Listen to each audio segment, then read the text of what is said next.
Heavenly Father, we ask that you watch over our meeting and that you watch over our community. Help us to keep our island beautiful and to continue to make life better for everyone who lives in and visits Brigantine. Amen. Please be seated.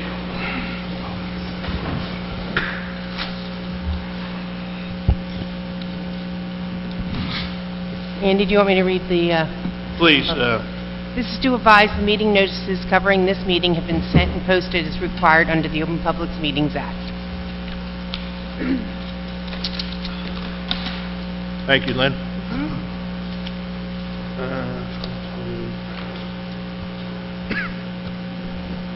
Welcome, everybody, to our Saturday morning, July 20th council meeting on this nice, hot, 90-degree weather already at 9 o'clock in the morning.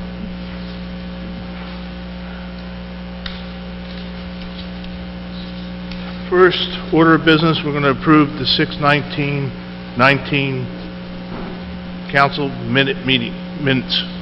I need a first and second, please. So moved. Second. Any questions?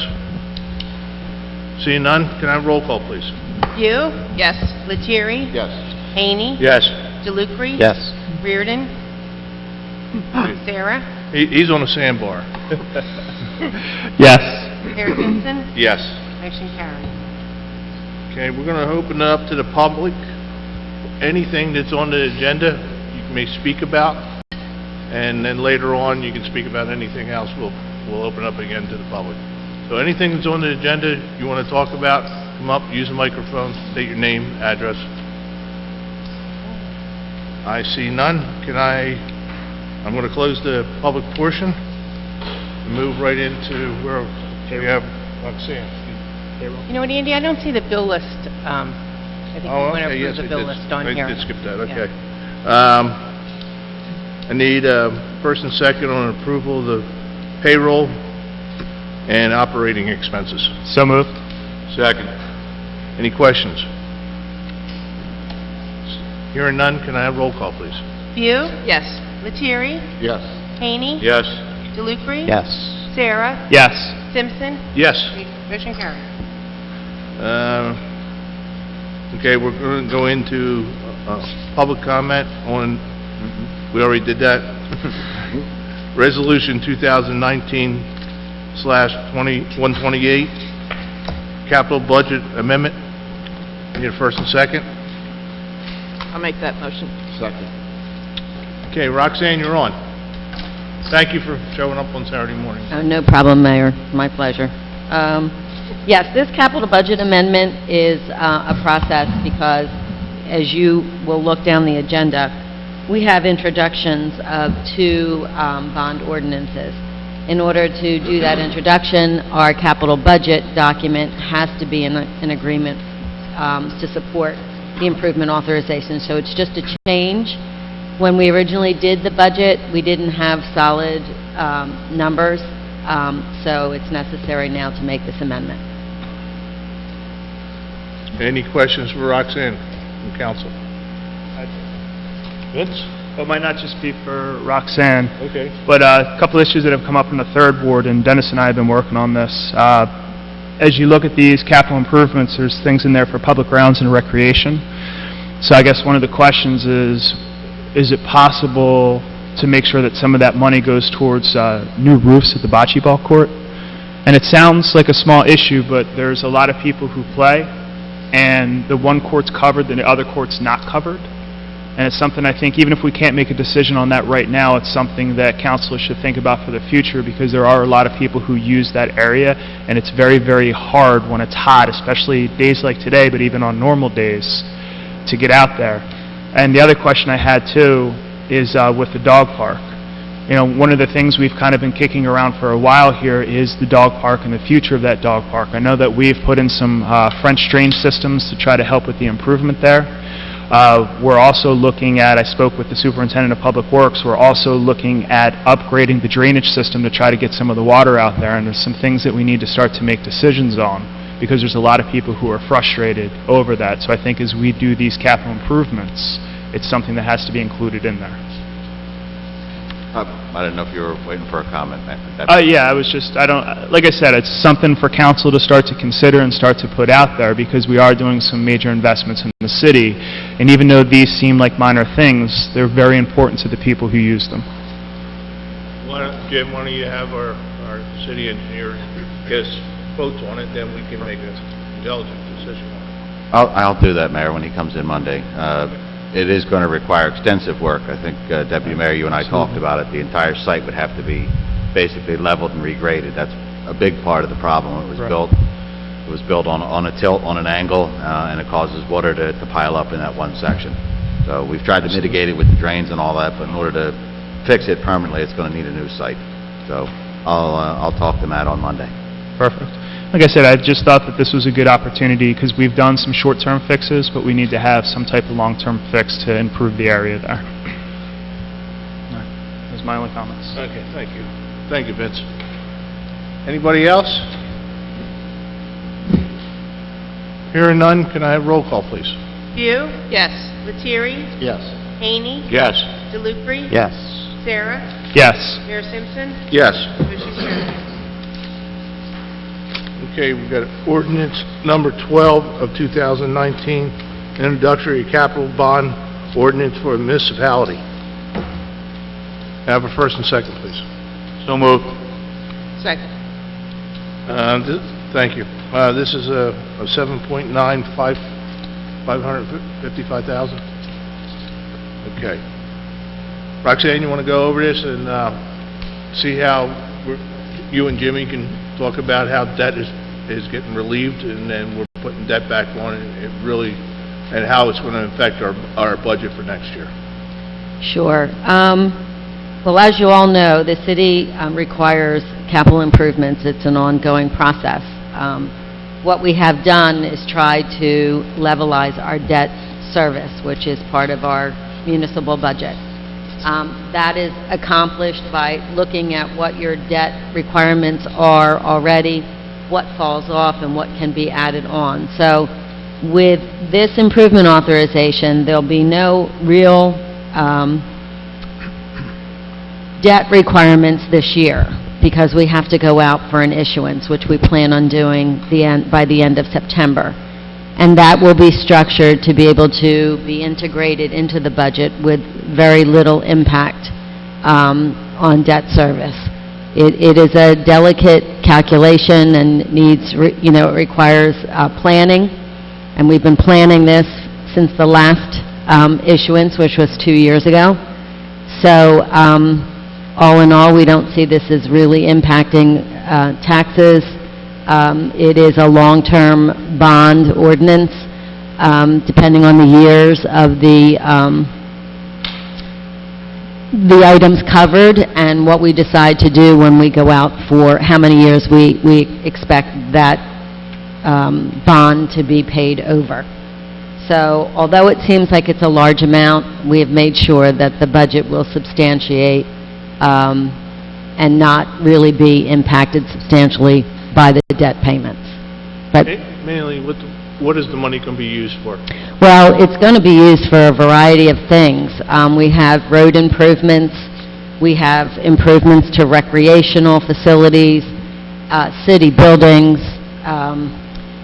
It's equipment that's necessary for public works, for the fire department, all throughout the city. But we have detail that supports this amount of money, but as you pointed out, Councilman Sarah, sometimes things change and they take priority over other things. We do our best at guessing about the things that we plan to accomplish over the next 2 years. Sometimes, it's just like life. Sometimes those things have to be juggled around, and we've written it in such a way that it gives us a little bit of opportunity to make those adjustments as we go. But it's a matter of having an awful lot of detail, what we can accomplish, and this will also be impacted if we have any grants that become available for these projects. so it's, you know, it's pretty extensive.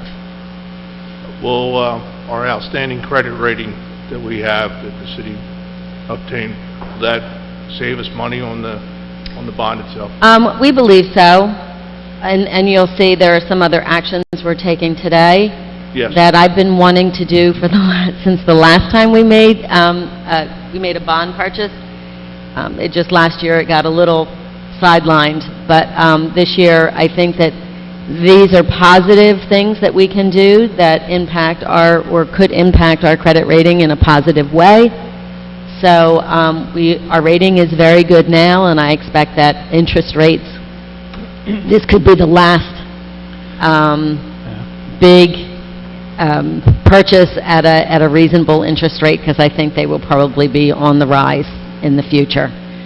So I expect to have favorable outcomes with our interest rates. Great. Any other questions from council for Roxanne or Jimmy? Okay, thanks, Roxanne. Yeah, we have our city engineer get a wish list of streets that we want to get paved and everything like that, so we're going to pave the heck out of Brigantine, so we're going to have some more detours, but it's going to be all worth it at the end. So thank you for your help in that. No problem. Okay, can I have roll call, please? View, Yes. Lettieri, Yes. Hany, Yes. DeLucre, Yes. Sarah, Yes. Mayor Simpson. Yes. Motion carried. Ordinance number 13, 2019, an introductory, I'm sorry. Do we need public comment on that? No. No. Okay. Ordinance number 13, 2019, introductory capital bond ordinance for water and sewer. Need a first and second. So moved.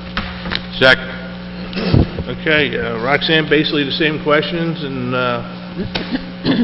Yes, as we all probably $6,170,000. realize, you know, the infrastructure for water and sewer, some of it is quite old.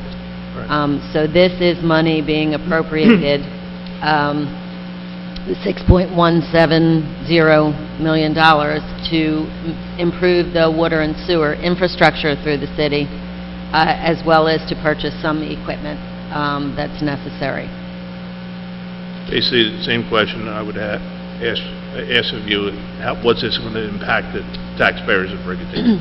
Well, as you know, we've been working diligently to have the water and sewer utilities fund balance become healthy and useful in order to make the necessary improvements. So I don't expect this is going to have an impact on any of the water or sewer rates. The water and sewer still remain self-liquidating, which is very important, because their debt doesn't become part of the calculation for the city's debt as long as it covers its own expenses. And when we have to do what we call supplemental debt statement, we have to sort of prove that in order so that that debt doesn't become part of the city's. But we don't anticipate that that's going to impact water or sewer rates, but it's all necessary improvements throughout the city. Okay. And I'd like to add something too, a little bit of background that people might not know. I know 5 years ago when I first got elected, very new to this position, still learning, one of the things I remember one of the first meetings I had with Andy was, we're going to put together a 5-year plan. Number one priority, getting expenses under control, cutting taxes. We've cut taxes over the last 4 years. And he said one of the other things we need to do is make sure we invest in Brigantine. We want Brigantine to be one of the best cities in the state of New Jersey. So one of the things he did is not just look 5 years, but look the next 25 years. Where's our debt? Where's our finances? Where can we spend money? Where can we invest? And plan it out so that as expenses start to fall off, we have an opportunity to take these plans and the things we need to do in the city and implement them with little to no impact to the taxpayers of Brigantine. And I can tell you, it's been a beautiful and amazing thing to watch over the last 5 years, and his financial knowledge has really put the city in a great position.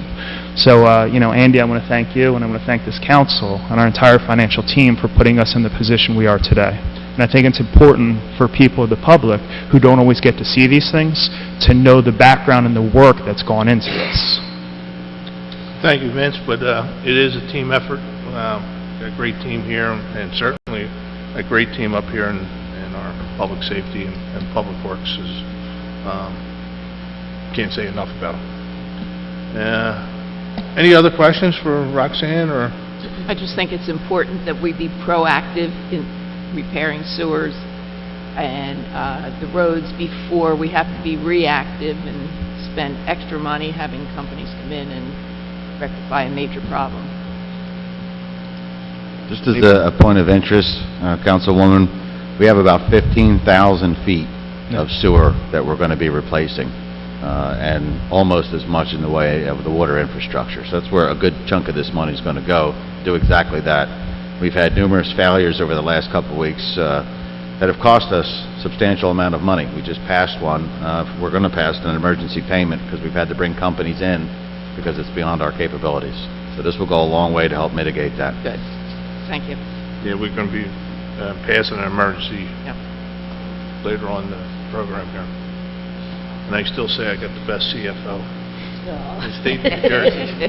I know she hates me saying that, but... Can I have a roll call, please? View, Yes. Lettieri? Yes. Haney? Yes. DeLucre? Yes. Sarah? Yes. Mayor Simpson? Yes. Motion carried. Introductory, I'm sorry, ordinance number 14, 2019, introductory, amending the city code chapter 234, charter 234, as related to parking lots. Need a first and second, please. So moved. Second. Okay, Jim, you want to go over that? Sure, Mayor. So briefly, what it is we're removing a section in that parking ordinance that refers to the commercial parking lot we used to have on 42nd Street. Leading up to the 4th of July weekend, my office got a few complaints from owners of RVs who came to town unaware that they had nowhere to park their RVs. We made some exceptions in some cases to allow them to park where they weren't. So until such time as we secure another lot, we're going to remove it completely, so if somebody looks on their ordinances, they won't be confused, and there won't be a place for them to park without an issue. So we're not going to allow them to park on the fifth hole? No. Okay. No, and that was one of the complaints. Right. Not good to park on the fifth hole next to a police officer. No. Any questions from council? Hearing none, can I have roll call, please? View, Yes. Lettieri? Yes. Haney? Yes. DeLucre? Yes. Sarah? Yes. Mayor Simpson? Yes. Motion carried. Ordinance number 15 of 2019, introductory and amendment of the city charter 105 related to beaches and recreation facilities. I need a first and second. So moved. Second. Okay, Jim, you want to get us up again? Yes, Mayor. So, Chapter 105 deals primarily with, like it says, beaches and recreational facilities. In particular, this section is going to give the police department the power to temporarily confiscate a four-wheel drive permit. That means if one of the chief's officers are down there, they're going to issue a summons to somebody for disorderly conduct or trash or whatever, we can just call into the beach fee office. That permit will be voided in the system, so they'll no longer be able to use it. And then when they come to court, our municipal court judge can either uphold the confiscation, if you will, or order the police to reissue it to them. It just gives the officers another tool to use down there when dealing with the crowds. Any questions? Comment. You're going to comment? I think this is important too. If you look at, excuse me, what's going on kind of in the Cove area. The jetty has gotten a lot better. People are starting to self-police, but we're still dealing with some issues in the Cove area. One of the things that council is trying to do is make sure that our police officers have the tools they need to do the job. If people aren't treating our island well, if they're not picking up after themselves, if they're not making smart decisions, we want to make sure that they don't ruin it for everybody else and that our police officers are able to take appropriate action to protect our beautiful community. You know, someone said to me that the Cove is an amazing treasure and we can't let people ruin it. So council is taking action to make sure that we can protect our island. Okay. Anybody else? Hearing none, can I have roll call, please? View, Yes. Lettieri, Yes. Haney, Yes. DeLucre, Yes. Sarah, Yes. Mayor Simpson. Yes. Motion carried. Resolution 2019/129, establishing a finance committee. Need a first and second? I'll make that motion. Second. Roxanne, you want to go over that? Sure. This is your baby. Yes, this is all with a plan that we've come up with, Leon and I, our auditor, to put us in the best light possible when we talk to the rating agencies. We have our own established processes here that we go through, but nowhere is it documented. So one of the best practices questions in the past has been, have you formally organized a finance committee, capital committee? So I don't take those things for granted that they'll never appear again. You know, that best practices questionnaire that we answer on a yearly basis can impact our state aid. So far, we've been able to not have any impact, but this is all in an effort to show that we are financially and fiscally prepared and how we handle things. So this one will be the Finance Committee, and then there's one for Capital Planning Committee, which is everything or everybody that we do and how we do it now. It just puts it in writing and establishes it formally. This is a committee that will meet, once a month, or? Well, I think we'll meet, you know what, the Finance Committee, you're in here all the time. Right. Jimmy and I are always talking about the budget. We're always in contact with Leon. Might not be a formal meeting all the time, but once we get into which we will be approaching, believe it or not, the new budget process, we'll start meeting as we need to and continue our conversations as we go through the year.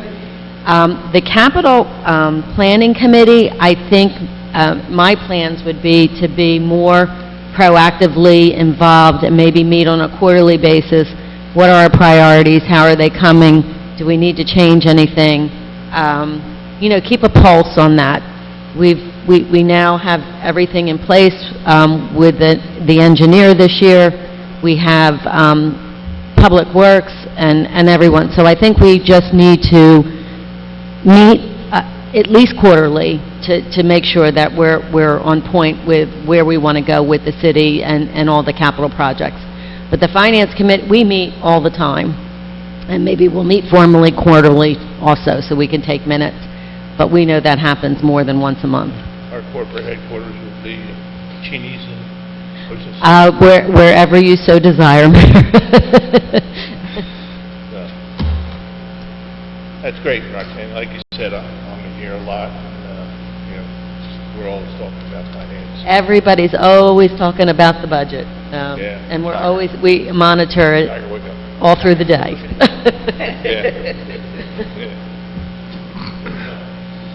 Okay, any questions about the Finance Committee? Hearing none, can I have roll call, please? View, Yes. Lettieri, Yes. Haney, Yes. DeLucre, Yes. Sarah, Yes. Mayor Simpson. Yes. Motion carried.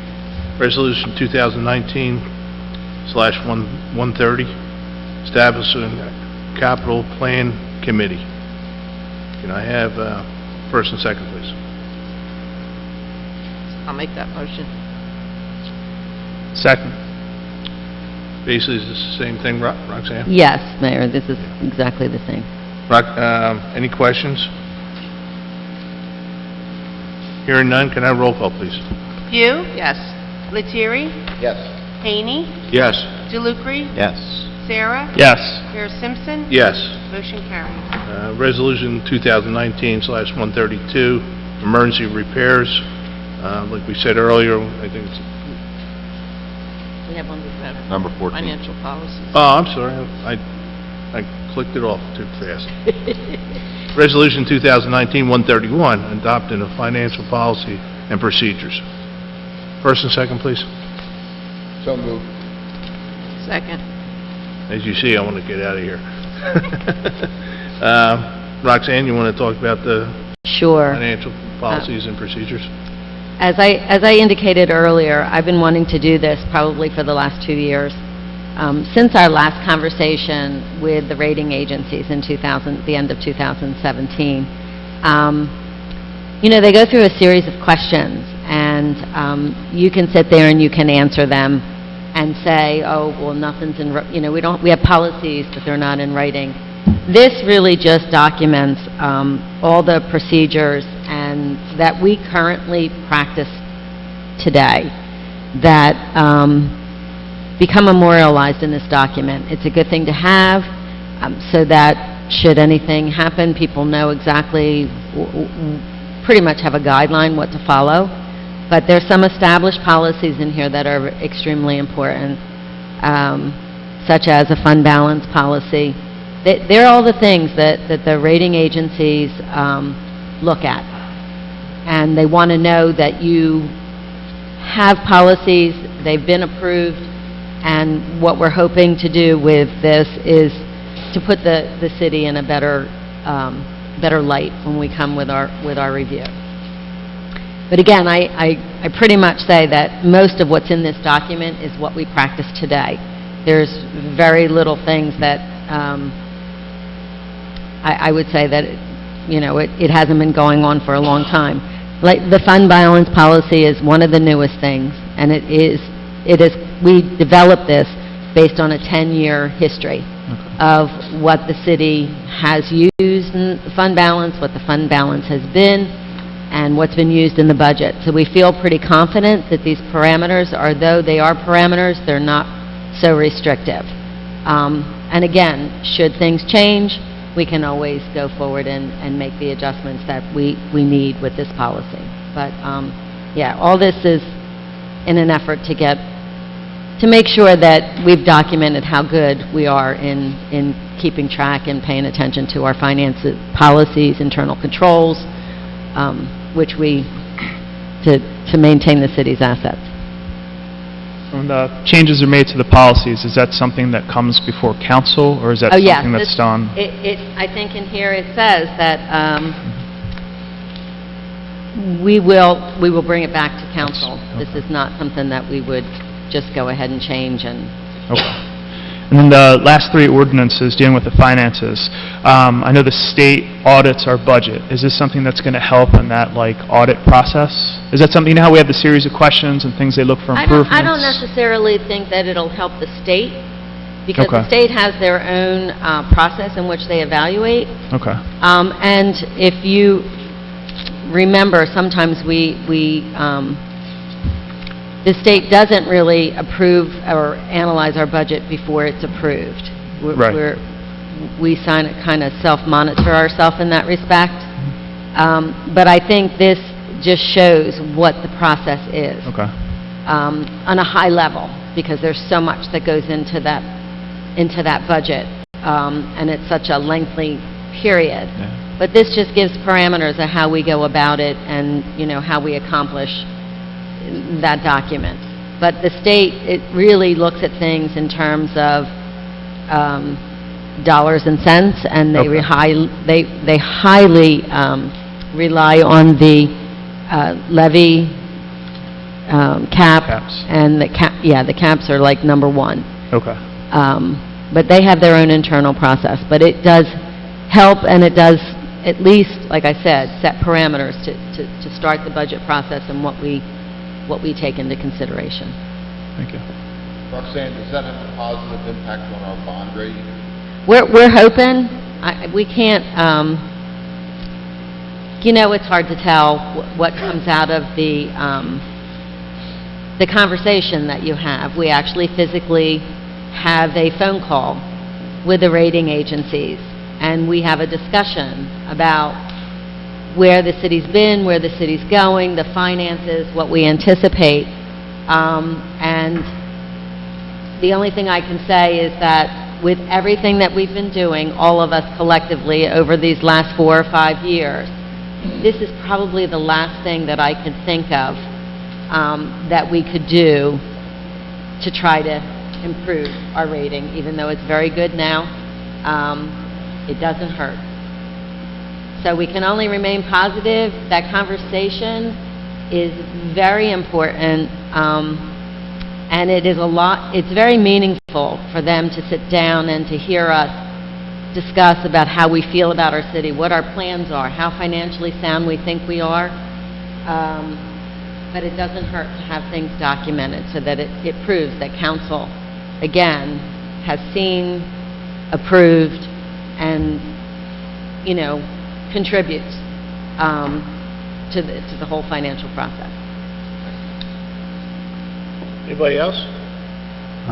Yeah, one question. Roxanne, on page 6 of the plan, excuse me, under expenditures, we refer to the mayor, city manager, and CFO as the persons responsible for establishing guidelines.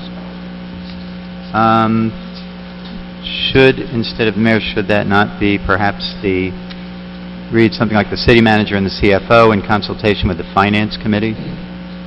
Because technically, in our form of government, the mayor doesn't have that authority to establish guidelines. That would be fine with me.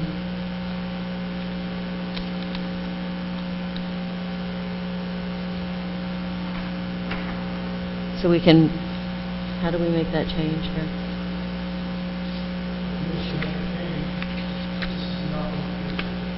It's just the resolution, well, Resolution. no, I guess they didn't, we just Introduced it.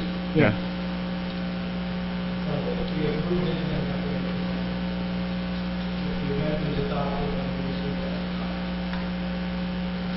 So we could amend it now and then move it as amended. And have a final reading next week.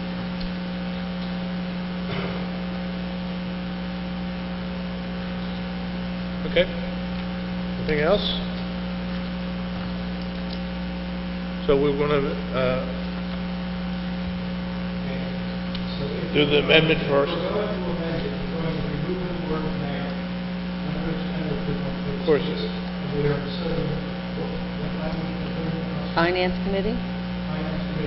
So that expenditures line will then begin in the finance committee, city manager, CFO, establish guidelines for department heads as it relates to operating expenses. If that's what you wish, motion to amend that way would be in order.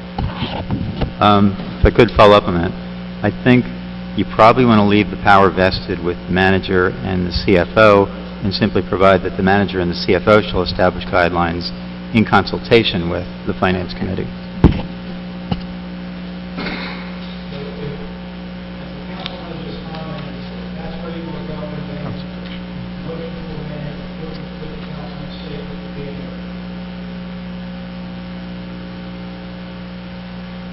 Anybody want to call for that amendment? I'll call for the amendment as stated. Second. Okay, can I have a roll call, please, on the amendment? View, Yes. Lettieri? Yes. Haney? Yes. DeLucre? Yes. Sarah? Yes. Mayor Simpson? Yes. Motion carried. Now we'll go back to the original resolution, 2019-131. Be appropriate to now have a motion to adopt as amended. Right. 2019-131. I need a motion to adopt as amendment. Second. Can I have a roll call, please? View, Yes. Lettieri? Yes. Haney? Yes. DeLucre? Yes. Sarah? Yes. Mayor Simpson? Yes. Motion carried. Okay, Resolution 2019-132, emergency repairs. This is on a repair job on Brigantine Boulevard And Quay. and Quay. Any questions on the... Yeah, one question for Jim. Jim, in general, what's our process when we have what appears to be an emergency situation for which we need some contractor assistance? How do we have like a roster of contractors that we reach out to, depending on the nature of the work? Public Works, I don't want to say they have a list, but there is basically a list of contractors that we've dealt with in the past or are currently dealing with based on the needs of the job. In these two cases, for example, the sewer lines were buried too deep for our department and our equipment to get to. So they knew that Lafayette was the prime sewer contractor, if you will. They have done business with us. They're a known vendor, so Public Works makes the call to reach out to them to get it done. If Lafayette wasn't available, they'd call one of the other companies out there. But it's dependent mainly on the job and who's capable of doing the job. I see tonight also on the agenda, we have a refund. Apparently, it sounds like a similar situation where somebody had placed a deposit with the city, but it turned out the pipe that needed to be worked on was too deep. How often does that come up? This is the first time I ever remember seeing it, but then again, I've only actually had to pay attention to it since last December, so I don't think it comes up very often. As we start building new homes and they're piping the water and sewer in, they're bringing them up to a higher level than they used to be. As we know, some of these water and sewer pipes are 20, 30 feet in the ground, whereas today they're much closer to the surface. Thanks. Any other questions? Hearing none, can I have a roll call, please? Did we have a motion and a second on that? Yeah, wasn't you, Karen? It was Karen? Maybe. Wasn't you and Paul? Yeah, I think Yeah. Karen and I, or she was maybe. Somebody, yeah, sure. View? Yes. Lettieri? Yes. Haney? Yes. DeLucre? Yes. Sarah? Yes. Mayor Simpson? Yes. Motion carries. Resolution 2019-133, change order number 1 for stormwater pump station at Jenkins Parkway and Hackney Place and 34th Street. Need a motion, first and second. I'll make that motion. Second. Jim, you want to go over that change order? I can in general terms, Mayor. Okay. Unfortunately, I didn't bring my backup with me. Those three sites, as we all know, are nearing completion of construction. These change orders that have come up have arisen out of issues with the soil, meaning they had to change the construction of different wells and different caissons that they put in. We've also had issues with water and sewer. There was an outfall pipe and a sewer pipe that needed to be basically routed around part of the project. So that's where these change orders have come into place. It's about 8% on the total bill. Great. I just want to mention that, with permission from our attorney, we had a meeting yesterday with the Jenkins Parkway people, the neighborhood, and it seems like everything's going in the right direction. Myself, the city manager, and our city engineer was there at the meeting with approximately 15 people from the neighborhood, and it's apparent that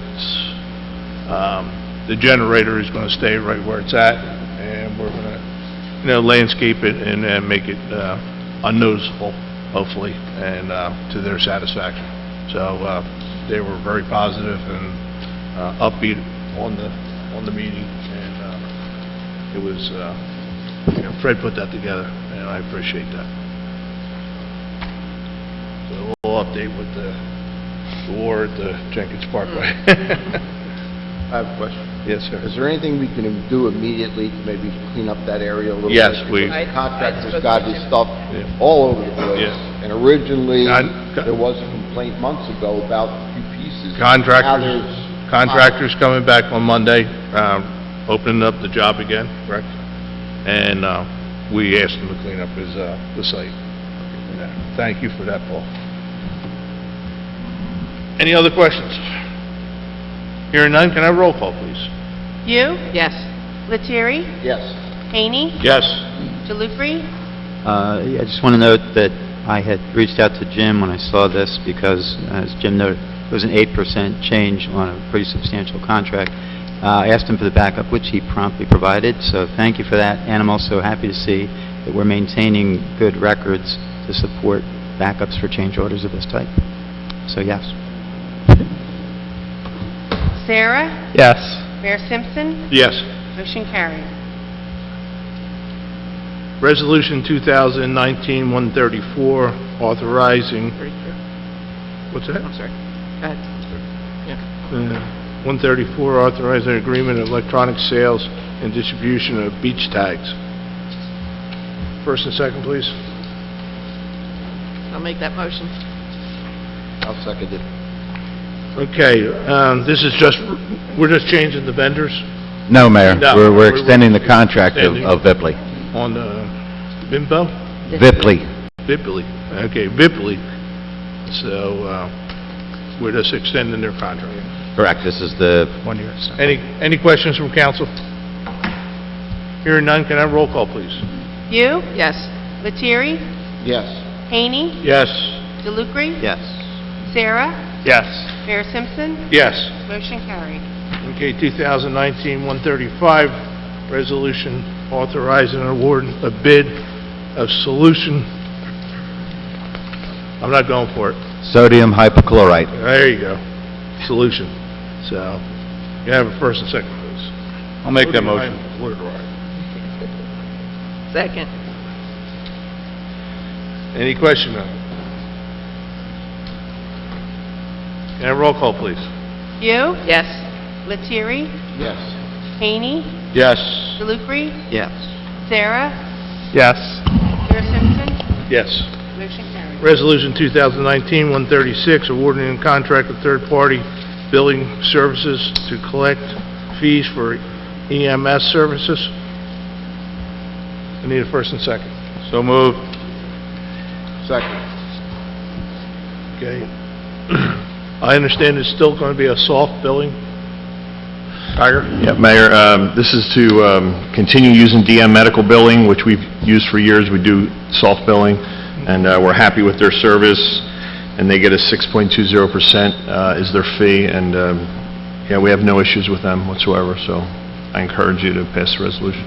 What I mean by soft billing is if somebody cannot afford the ambulance if they don't have insurance or anything like that, we do not go after them. We do not force them to pay or whatever. If the insurance doesn't pay, they don't have to pay. So, it's a soft billing and it's been working great for years. And you guys do a great job. Anybody? Yeah. Rick? If anyone can, ballpark figure, annual receipts in recovery for expended costs? What's that been running? How much revenue are we bringing in, is that what you're asking? Yeah. Last year, I think we're about $325,000. Okay. And they're at 6%, plus or minus? Yeah. Thanks. Okay, can I have roll call, please? You? Yes. Lettieri? Yes. Haney? Yes. Jalupri? Yes. Sarah? Yes. Mayor Simpson? Yes. Motion carried. Resolution 2019-137, authorizing HGAC for a contract for the ambulance, correct? Yes, Mayor. Okay. First and second, please. I'll make that motion. Second. Tiger, you want to talk about the ambulance? Sure. This will replace Rescue One, which is our oldest piece. It's a 2004. It has 80,000 plus miles on it, and it's served well, but it's time to push it down to Public Works. They're going to take it and use it once we're done with it. And right now, I've strictly made it a reserve piece, so we're not normally we rotate our ambulances through. Rescue One runs first piece Mondays, Rescue Two first piece Tuesdays.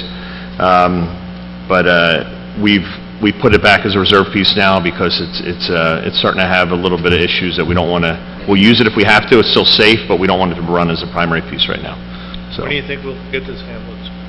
I believe the build is 6 to 9 month build time, so. And we'll be buying with, You be okay with 2 ambulances? well, the third ambulance is still fine. We can use it. We're just not running it as a primary piece. If we have 3 ambulances go out, it's fine. There's no safety issues or anything like that, but we're just not going to count on it as a primary piece. We'll just keep it as a reserve piece now. And with the, the crowds this summer, we've been, we run 3 ambulances out every once in a while, Right. so. Yeah, and once we get this ambulance, we'll have 3 Hortons from VCI, so they'll all be the same box in the back, which is really beneficial for our guys, because as we do rotate ambulances, or multiple calls come in and guys come in on recall and jump in an ambulance, all the compartments will be laid out exactly the same now, once we have this third ambulance in the station. So no matter what compartment you grab, it's the same in all 3 ambulances, which is really beneficial. Great. Any other questions for the chief? Okay, hearing none, can I have roll call, please? You, Yes. Lettieri, Yes. Haney, Yes. DeLucre, Yes. Sarah, Yes. Mayor Simpson, Yes. motion carried. Resolution 2019-138, rental inspection refund. Need a first and second, please? So moved. Second. Any questions? Hearing none, can I have roll call, please? You, Yes. Lettieri, Yes. Haney, Yes. DeLucre, Yes. Sarah, Yes. Mayor Simpson, Yes. motion carried. Resolution 2019-139, water and sewer connection fee refund. First and second, please. So moved. Second. Can I have roll call, please? You, Yes. Lettieri, Yes. Haney, Yes. DeLucre, Yes. Sarah, Yes. Mayor Simpson, Yes. motion carried. Resolution 2019-140, time for TOTS class refund. First and second, please. So moved. Second. This is something we put on for pre-K. Jim? Yes, sir. Yeah. CER does it, and they, CER, and we didn't have enough. correct. I was talking, I think I was talking to you about it, that we have this fund coming from our triathlon. And I'd like to see maybe next year that we can fund that through that triathlon fund, where, we only charge them $10 because it's a pretty hefty bill there. So maybe we can support them so they can have their pre-K classes in the summer. If we could do that, it would be something we can look at, along with Vince's, wellness program. Okay, any questions? Hearing none, can I have roll call, please? You, Yes. Lettieri, Yes. Haney, Yes. DeLucre, Yes. Sarah, Yes. Mayor Simpson, Yes. motion carried. Okay, we're going into our consent agenda. St. Thomas bingo license number 888, St. Thomas raffle license number 889, Elk Seafood Fest noise request. Guess they want to have a lot of noise there. The Cove Restaurant, almost halfway to St. Patty's Day, use of the alleyway request. I think they want to close down the alleyway and have a halfway to St. Patty's Day parade in the back of that. I think our Councilman Mike Reardon's involved in that. So, anything with St. Patty's Day, Mike's involved. So. Can I have roll call, please? We have a motion and second, or we just... Do I have a motion second? So moved. Second. Okay. Can I have roll call then? I know my hearing's not great anymore. I'm trying to get out of here. Yes. Lettieri, Yes. Haney, Yes. DeLucre, Yes. Sarah, Yes. Mayor Simpson, Yes. motion carried. Okay, we're going to go into council management discussion. Jim, you have anything to start us off with? I have a couple of items, Mayor. I want to put it out there that on Tuesday, July 30th, at 6 o'clock here in the council chambers, we are going to be having a public floodplain committee meeting. The floodplain committee was established probably about a dozen years ago, and it helps us guide the city, so to speak, with infrastructure, repairs, and builds to help us along with our flood prevention. We are in a position now to jump our community rating system level up to a 4, which will give us everybody in the island, another 5% discount on their flood insurance. So as part of that process, we hold public meetings. We seek input from the general public. We let them know some of the projects that we've done and that we have ongoing, like the flood pumps, the generator systems we are putting in for them, how that we're going to be putting generators in at every pump station and well on the island. Those are all things that go towards the credit that we need to get our CRS up.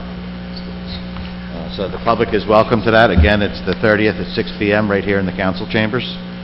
And I also would like to give an update, Mayor, on some of the projects that we have going around on the island here. Beautiful. Of course, the bulkhead replacements, they are finished. We have completed all the replacements that were necessary. We're waiting on the final change order amounts from the design engineer, but the work is done. We anticipate closing the jobs out at the beginning of August. We had talked very briefly about the stormwater pump stations. The concrete around all the pump stations is being installed. The pumps and generators will be delivered along with the steel platforms within the next month at the latest. And actually, as a final update, the pumps we actually have, they're going to be going into the ground shortly, and they'll begin the work to start wiring them up and getting them ready. The emergency generators at the wells, the design is complete on them. We're going to bid them out in the beginning of August. It takes about 6-7 months to complete them, and then we will have emergency generators at 2 of our wells to start off with. We have sanitary sewer replacement. It's Roosevelt Boulevard. That's that big section between Washington and Sheridan. Roberts Engineering was awarded the bid. It is in the design phase, and the project itself should be going out to bid early September. And that is a replacement of all the sewer lines and probably a good portion of the water lines underneath of it, at which point then we can start talking about paving it. But in the meanwhile, folks are just going to have to suffer with it a little bit longer, because it would be pointless to have the gas company pave it and then us rip it up in a few months. Correct. The next set of generators, again, these are the pump stations, these are the sewer stations. The design is under review in order to make sure that we have the proper locations and any visual screenings that we need. The visual screenings are to kind of beautify or minimize the impact of the site themselves, because as we've seen, they're going to be up on concrete pillars, and depending on the ground level there, it may be pretty high up in the air. So we're trying to get the design set so we don't have issues that arose with Jenkins and some of the others. The East Evans Boulevard drainage project, everything is in the ground. The pumps and the generators will be installed within the next 2 to 4 weeks. And the entire project should be complete by September. That's 1,700 feet of outfall pipe connected to a flood pump that will help drain that area down there. As we know, 6th Street North, Quay Boulevard, East Evans, it goes underwater pretty quickly and it's deep. This will help move that water out in a hurry. That's and great. it'll tie into what we have down at Jenkins Parkway and what we're going to be putting at the Old Wolf property. That will help our rating, too. Yes. Yeah. Yeah, all these Get things to that we're... 4, Correct. and we can save, I think we saved $2.5 million now on our flood. Yep, so we'll add another 5%, and if we keep going with the things that we're doing, including the stuff in this floodplain committee, there's a better chance than not that we'll have the points to get us possibly to a 3, which would put us in very rare company in the state and the country as a whole. The final real big one, we did an improvement project last year for miscellaneous drainage and concrete repairs. that you probably have seen. We're replacing a lot of the concrete curb gutters, sidewalks. That is the Beach Avenue projects that we had a lot of complaints about. We didn't have enough handicap curb cuts, so these have all been put in.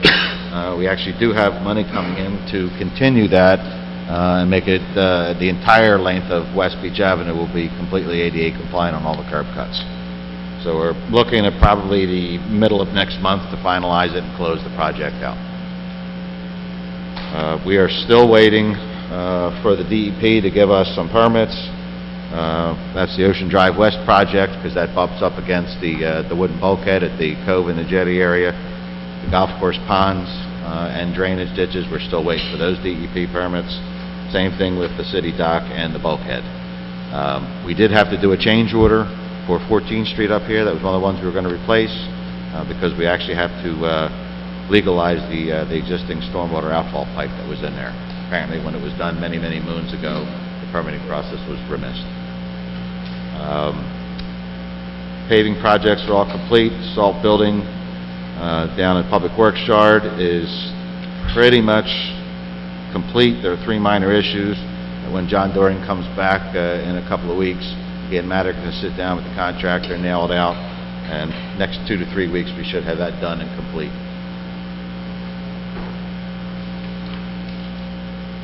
That is it, Mayor.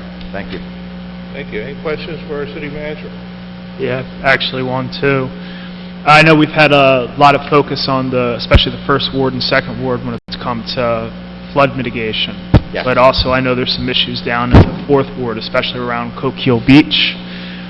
And I know the residents down there have been very, very patient. We've made some improvements down there to try to help the area. But I know once we get things wrapped up in the first ward, I think we need to spend a little time in the fourth ward to see. I know we were going to test out some of the flood busters to see if we could get enough draw through the sewer system to pull it out, and if that's something that worked, potentially put a pump station down on the south end. So I just want to kind of, not that we can make a decision on it now, but just to keep that in everybody's mind, that the residents down in the fourth ward have been patient, have been understanding. We've done some work down there, but when we're done with the first and second, I think we need to start focusing down there. There is, Matt and I have talked a couple of times, along with John, about installing a second outfall pipe. And one of the things we have to do, like you just said, is use the flood buster to test the draw, because it's fairly level land, Right. with the exception of on Harbor Beach right there at Coquille. So if the test draws, if you will, pass, then we can add that second outfall pipe in there with the check valves and the flappers, and throw a flood buster in there when we have a big flood, like we did everywhere else down in the first ward. Right. Start to wash some of that water out of there. So it is on the radar. Perfect. Okay, any other questions for our city manager? Okay, we usually just start with Karen, first ward, second ward, but I'm going to jump ahead and I'm going to take privilege and talk to you about the Cove. A lot of people, I guess, are here about the Cove or whatever, and I'm going to tell you what I have done along with our Deputy Mayor, Vince Serra, and Rick DeLucre down there on our beach committee. I walked the jetty and the Cove last Saturday and Sunday. I put letters in the newspaper along with Vince Serra. What happened down there, we can't have it again. I've been in contact with our police chief, our city manager. I've been in contact with the Coast Guard, Marine Police. We took the effort of getting rid of the trash cans down there and put 2 20-yard dumpsters. If we have to put 3 20-yard dumpsters, we're going to do it. It's not fair to the 3rd and 4th Ward residents. What happened down there, and along with the bomb scare with some drunken idiot, I know Tommy wasn't liking down there, and neither was Tiger, to stand there for 4 or 5 hours with bomb-sniffing dogs, and it was just not right because somebody couldn't get a parking spot on the beach. when you get a permit to go on our beaches, it's a privilege. It's not a right. We've been in contact, when I was down there, when I walked the beach, I talked to everybody on the beach. Everybody had a trash bag after they saw the letter on Facebook or wherever they saw the letter at. There's a lot of suggestions what they want me to do or want this council to do. Most of them I heard before. Some of them are just limited to brigatiners. That's against the law. We cannot just limit it to brigatiners. I don't blame the brigatiners. I don't blame most of the out-of-towners. I blame it on about 5 to 10 people down there. You know, the people I talk to, they know who it is. So we are going to be doing a 4th of July project next 4th of July and stop. You know, even if we have to close the beach that night from watching fireworks from there. We cannot allow the people that pay the taxes down that end to have people urinate on their lawn, people that fall asleep on their lawn, or just walk across there and change their baby on the lawn. We just cannot allow that. This is Brigantine.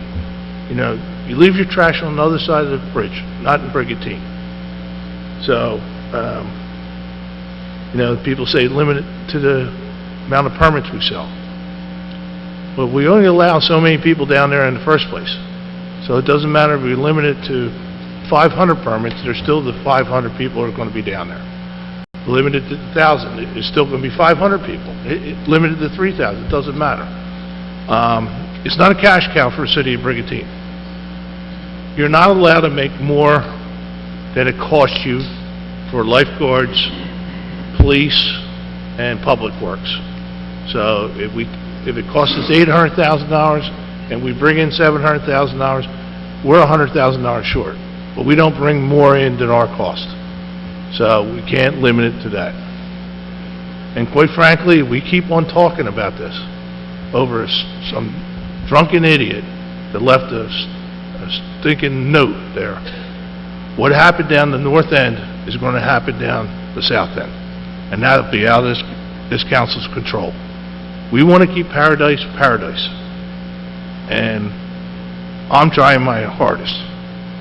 But I'm not going to allow some idiot to screw it up. It's 10 people screwing up for 500, 600, 1,000 people. They're not going to screw it up for Brigantine. We're not going to allow that to happen. So, keep on talking about it, and people with the initials are going to get aware of it, and they're going to maybe do something. I'm not sure, but then it's out of my control. Right now, it's still in our control with our police chief, Coast Guard, Marine Police. I saw the Marine Police, every time a jet skier left, they pulled them over. There's DWI checkpoints. There's a sign down there stating there's DWI, subject to DWI checkpoints, telling you don't litter on the beach.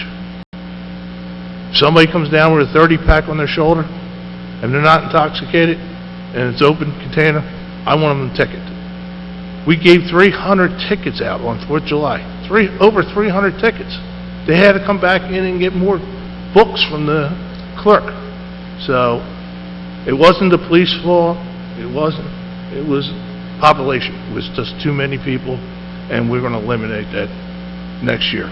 So, we continue to talk about it, we're going to get ourselves in the pickle. So, I'm not going to limit it. You know, you guys want to talk, it doesn't matter to me. You have your right. But I'm just giving you an update of what I have done, and I'll open it up to the public in a minute after we go around with council's comments. So I just want to give you that update, what I have done. Vince, Sarah, Rick DeLuca, and the rest of the council are aware, and we are ready to go into action, and we have gone into action. I think last weekend it was crowded, and I don't know what the incidence were at the time. Tommy, do you have anything? No, well, most of the time, like every weekend, you know, it's usually pretty good. It's the same people down there, and they police themselves and everything. The main concern is the 4th of July. You know, we have that influx of people. It's just, even the car traffic wasn't that bad, but I stopped down there at 8 o'clock that morning. I probably watched about 100 people just walk on. I mean, so there was a lot of people just walk on. I mean, so, you know, we can limit the car traffic, but... I mean, $3,800 in $10 tickets. That's 380 people just walking on. That's not including the cars and everything else. That's a problem. The walk-ons, they carry the stuff on, leave their stuff, and walk off. It's not going to happen anymore. I mean, I think for the most part, I mean, the OEM, the guys did a good job. We set up a plan in place from the problems we had 2 years ago. I mean, I think this year was the first year we didn't close the code. Every other year, we usually close it because it gets so out of control.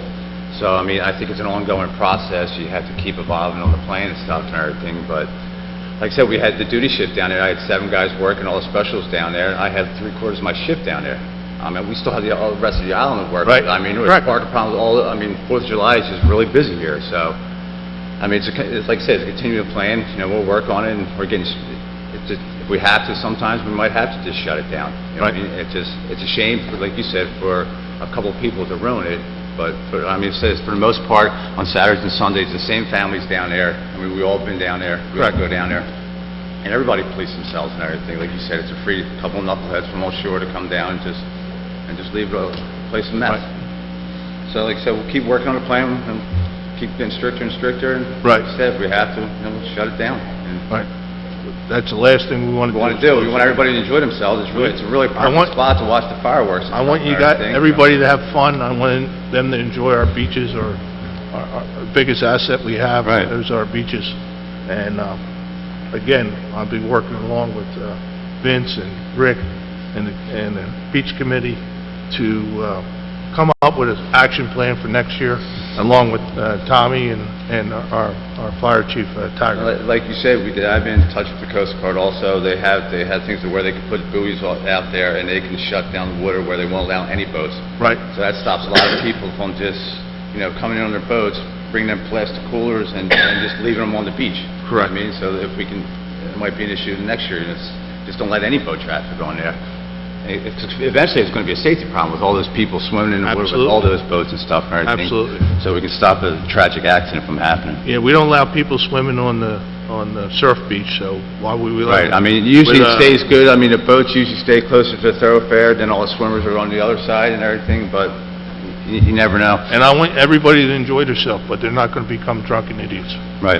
You know, and we're going to crack down on that, and you know, whatever we have to do. I mean, and I'm probably the most conservative person you want to meet, and we'll get more police, we'll hire more police and everything else, and it's going to be their main job is to clean up that area down there, because we can't allow our taxpayers, which I call them our customers, you know, they're paying the freight down there, and they're getting slapped in the face, to be honest. No, it's just not right. No, that was my little speech of the code. Yeah, I just wanted to say, Chief, a good point you bring up as far as being proactive as far as preventing anything happening in the water. We all know a pound of prevention, I mean, a pound of a prevention is worth whatever the saying is. An ounce of prevention. Ounce of prevention is worth a pound of cure, yeah. So, and much more than that, obviously. So, I mean, having a career in law enforcement, it's very true. When something happens, and we've all seen it, we pick up the paper. I've been in that Marine Bureau many a time. I used to be in there on a regular basis, and I've seen some of the photos of things that have happened in other shore communities, and there's some wicked things can happen. So as much attention as we can pay to that type of thing is an excellent thing. And we have a good relationship with the Coast Guard and the Marine Bureau from State Police and everything. Like the mayor said, they're over there now. When you pull away from that code, they're going to pull you over. Yep. And you know, they have a lot of power out there, so it might be a good deterrent from coming over. Well, and two, that was something, a couple years ago, we had an issue with the jet skiers, and we were actually at the point where we were going to shut it down to jet skiing.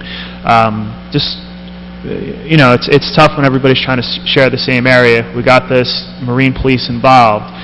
They came out every Saturday and Sunday and literally stopped every single jet skier that was coming in and out of the cove, explained to them what they need to do, what the procedures are, how they should be operating, and if they didn't make those changes, they were going to start writing summonses. After a season of that, and working actually with some of the local jet skiers on the island, we actually have them in a position where they all kind of self-police, and it's a dramatic change. So it's been a great partnership with the state police, and actually that was set up through our Brigantine Police. So thank you very much. Okay, Karen, you want to start us off on, Well done. Thank you. thank you. Thank you for that update. First, I'd like to say it's great to hear that Johnny Doring is doing so well, and we can't wait to get him back to work, even though George and the rest of the guys are doing a wonderful job. There's nobody like Johnny. We miss him tremendously. I'd like to thank all the farmers market volunteers. I know some of you are sitting in here getting a little cooled off. It's a tough day out there. Thank you not only for today, but for all the days that you make such a wonderful asset to our island occur. I'd also like to thank all who attended our first ward meeting on Thursday night at the Links. We had some good discussions, some great questions, and gave some updates of what's going on around the first ward.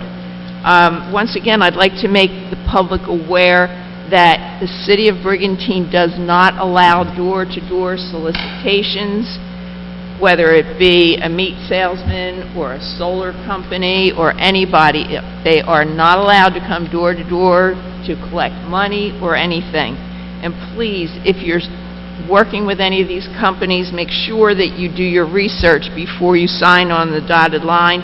Make sure you have somebody go over the contract with you and read the fine print before you engage in any of these solar companies or whatever, window companies. They're always door-to-door trying to sell you products that might not be approved or up to par.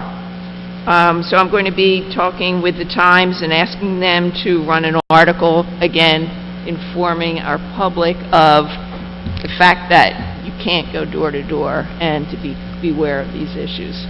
And years ago, I remember the mayor, they came around with letters from the mayor and stuff like that. I will not sign any letter having somebody going door to door financially or whatever the case may be. Karen's absolutely right on this. I know some folks out here are sitting here and they got hurt by a solar company and stuff like that. Nobody goes door to door in Brigantine. If that's the case, you just call the police station and they'll come out and make the person aware that they're not welcome in Brigantine. Or head to our city manager's office with Lynn Sweeney down there as our city clerk or whatever, and notify them if you just be able to get rid of them. So if they ever come with a letter saying I sent them over there, do not believe them. Just shut the door in their face. Sorry. All right, thank you. Thank you. That's it. Paul? Yeah, second ward. Announcement, there's a reminder that there's a second ward meeting next Saturday morning, right here at 9 a.m. for residents of the second ward. Anybody else that might want to attend. We'll discuss some of the problems going on in the second ward. Also, we worked very hard with Atlantic County to have 3 new crosswalks installed down by the promenade. They were requested by some of the residents in the area. And what we're finding is automobiles park over the crosswalk. I don't know how you can step out of your car onto a white stripe on the street and not see it. Okay, so the police have been very diligent about writing tickets. First it was warnings, now it's tickets. So if you live in that area or you frequent that area, be real careful where you park. Okay, you've been forewarned. That's about it. The only other thing I had was the Jenkins Parkway, and you addressed that, so that's it for me. It's going in the right direction. Dennis? Just a little ditto on Karen's remarks. Jimmy brought up John's name, and he's such a great asset to our entire town and to all of us here. George Moore, George has done an excellent job in his absence, but John's got such a wealth of knowledge. Not that you stole my thunder, but it's definitely a good point. There will be a third ward meeting, August 1st, it's a Thursday, 6 p.m. at the community center, and it'll be some coffee and, some refreshments and some snacks. So if you can make it, that's great. Talk about all the things going on in the third ward for all those out there. If you have any just questions in general, I'll do my best to answer them. And I'll just close out to say that an ounce of prevention is worth a pound of cure. I thought I had enough coffee in this thing, but I guess not. So, that's it. That's all I got. Great job, Dennis. Rick? Shouldn't try math on a Saturday morning. Where's your coffee, Rick? Yeah. That's why I'm half asleep over here. Okay. But only half. That's the key. Keep his coffee. Two things I want to talk about. The first impacts principally the fourth ward, but also Dennis's ward, the third ward, which is to follow up on and to express appreciation for Atlantic Electric's presentation last week, where they had just a comprehensive presentation down at the community center about the project that has been, I guess, several years in the making, and will be several more years before the build-out, to enhance electric service, principally through the introduction of a new style, larger electric pole, which has more carrying capacity, so that we'll, in the end, have more reliable service, better resiliency in the event of any emergency situations, and for the people who live along the boulevard, and a couple of people who live in the area of the substation down by the water tower on 42nd Street, the people at Atlantic Electric had available last week, and they will continue to have available, the ability for people to look at the plan, anybody who's interested, or especially someone who might be affected by the placement of a new pole, an opportunity for them to speak directly with the Atlantic Electric representatives and see, to the extent they're able to tell you at this point in their design, which is pretty far along, where the poles are proposed to be located.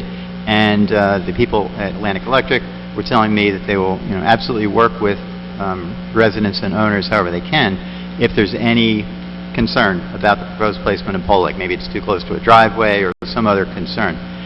So people should take advantage of that, reach out to Atlantic Electric, and they will, based on what I saw last week and the professionalism of their presentation, they will absolutely work with you and explain in whatever detail you want what the project's about. And it's going to be a great project for Brigantine. Let me follow up on what Andy was talking about, what the chief touched on with the Cove. And I'm not going to go back over the same ground that they did, which the points they make are all valid points. I don't necessarily share the view that they have of some of the sources of the problems, but we certainly all share the desire to find answers to those problems, whichever direction that takes us. But what I'd like to start with is the concept kind of entitlement. And Andy pointed out, Brigantine does not have to provide any four-wheel drive beaches. That's not an obligation that we have to anyone. We do it for a lot of reasons, and they're good reasons, and the benefits are obvious to anybody who uses them. Let me back up. Anybody who uses those resources and takes advantage of it in the right way. For years on the beach committee, I have been sort of the conduit for serious and legitimate complaints that have continued through the years from the people who live in the vicinity, particularly of the entrance to the Cove.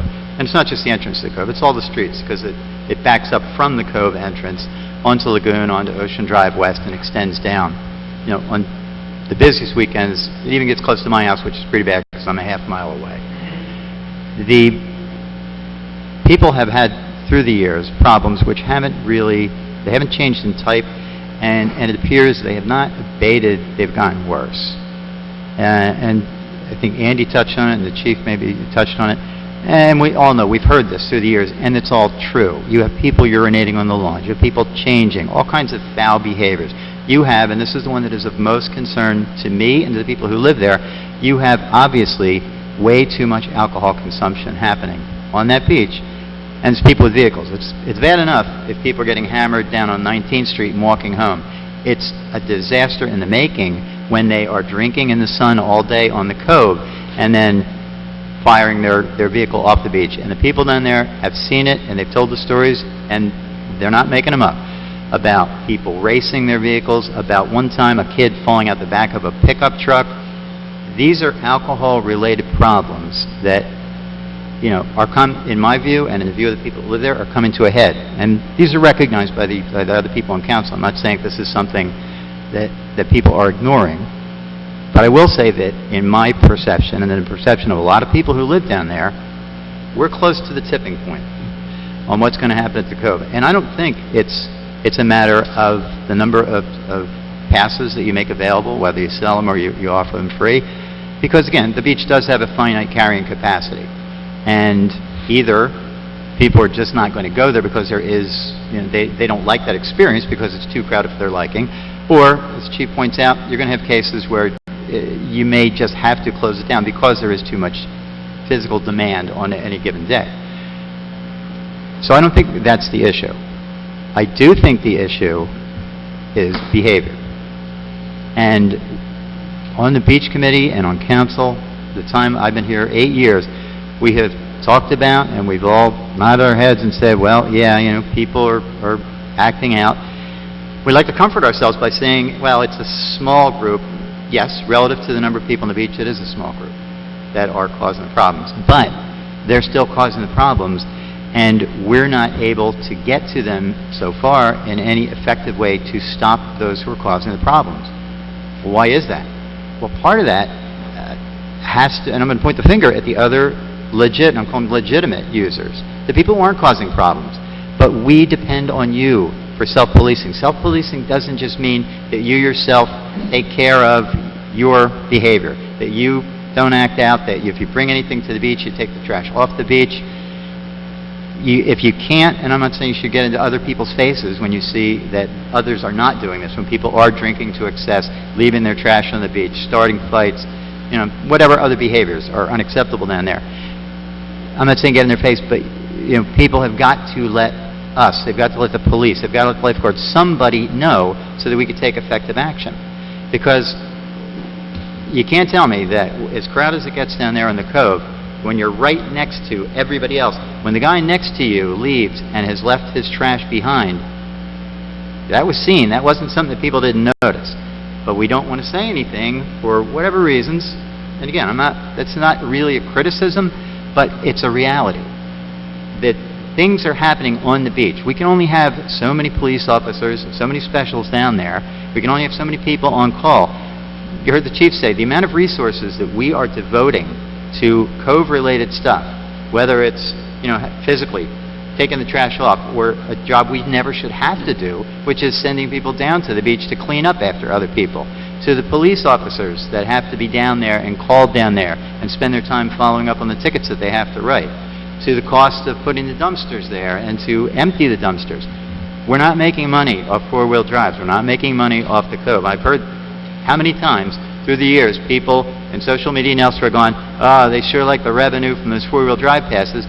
Yeah, we like revenue. You know what we don't like? Having to spend more than that to maintain something for people who, again, the vast majority are doing it right and are not violating it and are not being a problem. But the fact that enough of them are brings it to the point where we really have to consider things that we don't want to consider, which would be limiting, and this part is my opinion, this is not an official statement on behalf of the city, but I can tell you the conversations that have been going on, you get to a point where you only have so many different alternative answers, and we're getting close to the end of that. If the problems continue down there, if people continue to drink down there and they continue to leave trash behind, I'm not going to be the one to say, hey, I think whatever it takes, the city should do it. If we need to put 10 more trash cans, we should do that. If we need to hire, kids or, overtime for public works to get down there and clean up after other people, we should do that. No, we shouldn't do that. That is not the city's responsibility. The city's responsibility begins and ends when we make the decision that we're going to allow four-wheel drives, and as Andy points out, you have to open that to everyone. So it's, it's a non-starter of a discussion to say, can we limit it to select people? But once we do that, the responsibility falls to the people who use that. And please, please don't anybody come to me and say, I paid X dollars for my permit. What do you think you're buying for that? You're buying access to one of the most beautiful beaches around. You're buying access to beautiful views of Atlantic City, an opportunity to have tremendous amount of fun on the beach in the most convenient way possible with your vehicle. So that doesn't carry with it any right whatsoever to leave behind one single piece of paper, one beer can, one anything else. It doesn't give you the right to be loud and profane and noisy. And the problem is, as always, when you say these things, nobody's going to disagree with them, but also the people who need to get that message are never the ones listening. And if they are listening, it goes over their head, they're indifferent to it. That's the behavior problem. How do we change the behavior? We can put up all the signs we want, we can have all the reminders we want. That doesn't work. It hasn't worked. We can do enforcement. That has its limits. I favor it because I think that is one way you can send an effective message to people. When it comes out of their pocket, when they lose, and I'm very happy to see tonight that we amended the Chapter 105 to give a little more authority to the police on the scene. When you lose your privilege at a time when it matters, in the summertime, and when you may not get to court for a month or so you're not going to be on the beach for a month or so, I think that kind of stuff matters. We've talked about, I'm sure, I hope, we continue to talk about the possibility of more effective controls on both the consumption of alcohol and, if people are going to insist on consuming alcohol, the behavior of those people who do it, and particularly those who are stupid enough and reckless enough to get behind the wheel of the vehicle coming to or leaving the beach when they've had too much to drink. That all sounds very negative, I'm sure. It's not meant to be that way. The idea of having four-wheel drive beaches is a great thing, and obviously people love it. People come from all over the state to do it. But human behavior being what it is, it has gotten pushed by some, and it doesn't matter, we like to say that it's, people from out of town, or it's this group or that group, it's college kids. Maybe some people saw on a given occasion that it was, a certain group of people, and they made that identification. We don't know who it is. The people that we know are the people that we stop, that we ticket, that we charge or something, so that we can say then, okay, this guy did something. But we can't say in general that brigantine people are or aren't doing it, outsiders are or aren't doing it. The simple fact, and all that really matters to us in terms of trying to manage this, is that people are doing it. Some number of people are doing things they can't be doing. If we can't change their behaviors, and so far we seem not to have been able to, we're going to need to take other measures, maybe more extreme measures, maybe measures that end up punishing a lot of people who shouldn't be punished. And I'll close with the simple analogy. If you have a problem bar in your town, a bar where there's always fights and police calls and underage kids getting served and whatever else you may have at a problem bar, what happens with the problem bar when it reaches a certain point? They get their license pulled. That bar is out of business. We can't let the Cove become a problem bar. And it's on the road to doing that right now. And in a problem bar, you might have whatever number of people who are regular patrons, who are the nicest people, who cause no problems ever, and it's only, that handful of people that have been starting the fights, selling the drugs, doing whatever else gets a problem bar shut down. But the license gets pulled for everybody. Because that's what happens when you have something of that nature, and it can't be self-controlled from the inside, and we don't have the tools, or we don't have whatever combination of tools and cooperation from the outside in order to effectively control it for the benefit of the majority. So, please, if you are a user of the Cove, I'm not saying the jetty, it is to a much lesser extent at the jetty, but it would apply there as well. For your own benefit, for the ability of everybody to keep enjoying these resources, you need to help us more. We need to know in real time what's going on. We need to have more effective self-policing. Self-policing extends not just to our own selves, but to those around us. Because without that, I'm not so sure we can maintain this. Thank you for indulging me. Thank you, Rick. Vince? Sure. If you talk that long, slap me. I might actually talk a little longer. I'll try to make it brief. A couple quick announcements. We have the 4th Ward meeting coming. It's going to be 9 a.m. Saturday, August 10th at the Community Center. So that's 9 a.m. Saturday, August 10th at the Community Center. Right now, we have our Municipal Alliance has Hooked on Fishing going on the beach right now. This is always a huge event for the community, and that's at the 26th Street Beach. Mike actually asked me to announce this. We have the St. Thomas Chicken Barbecue, which is tomorrow, Sunday. It starts at 4 p.m. at St. Thomas Church. And our Chamber of Commerce is doing Aquaman. They've rescheduled a couple times because of weather, so you can do dinner and a movie. That'll be 6 p.m. at the 17th Street Beach. So our Chamber of Commerce is doing Aquaman Sunday, 6 p.m., 17th Street Beach. Hopefully the weather holds out for that, and we can all enjoy a nice evening. Wanted to follow up on a couple issues. As you guys know, the Beach Committee has really been working on the 4x4 issue. This is something we've really been talking about for about 3 years, but putting plans in place to make things better. This year, something new we did is we had all of our department heads get together and put together an action plan. We know, as you heard Councilman DeLucre talk about, we know that there's issues down there. We know that these things are going to happen. Those departments got together, put the resources they need, put the manpower that they needed to have in place, and it was huge improvements. You might not notice it from the one video. You might not notice it from the one guy who made a bomb threat. But people who go down there all the time said that they saw tremendous changes, positive changes. What you saw on the tip of the cove in that video used to be the whole Jetty and Cove Beach. The Jetty Beach was spotless. I saw young people who didn't even have 4x4 vehicles dragging their trash off the beach, dragging trash bags full of stuff off the beach. So we've made a lot of changes. One of the things the city did too is after the 4th, they gave all the department heads and the departments some time to settle back in. And then about a week later, they had an after-action meeting to get together to say, hey, what practices worked, what didn't work, how do we improve? And that's one of the things that we're going to continue to do, improve each season. One of the major things we heard is that our police officers need the tools in order to take action against people, and you saw council respond immediately. We passed an ordinance there, made a change to an ordinance to give our police department the ability to suspend people's passes.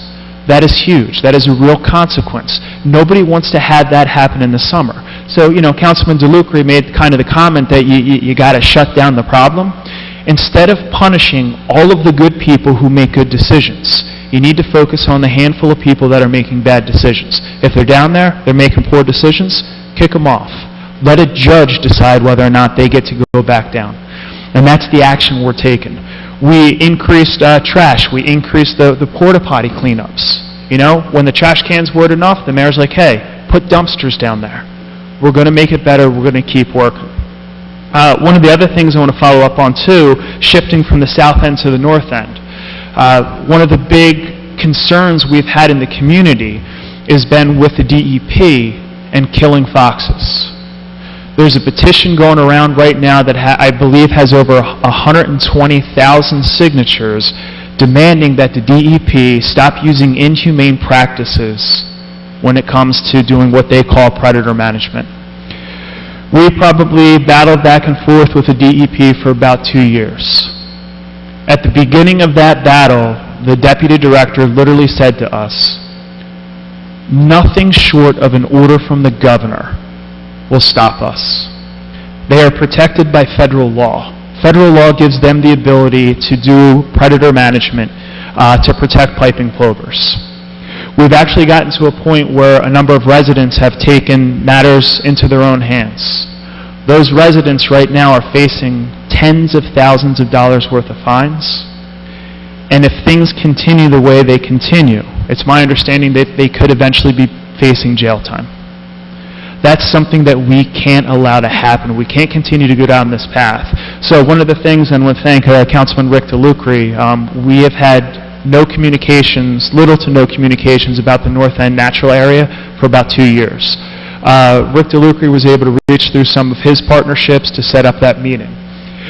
Meeting with the mayor, the manager, and Councilman DeLucre, we were able to actually sit down and meet with the DEP to try to come to a common ground, to try to move in a better direction. I was actually able to go onto a follow-up meeting a couple days later and go up to the north end with the DEP, spend a little bit of time with their field staff to actually learn what it is they're doing firsthand. And I actually got an opportunity to hold a little piping plover chick while they tagged him. These two meetings were very, very positive steps in changing the relationship that we have right now. One of our goals, and we said this in the meeting, is to find a way to protect not only the piping plovers, but to also protect the foxes here in Brigantine.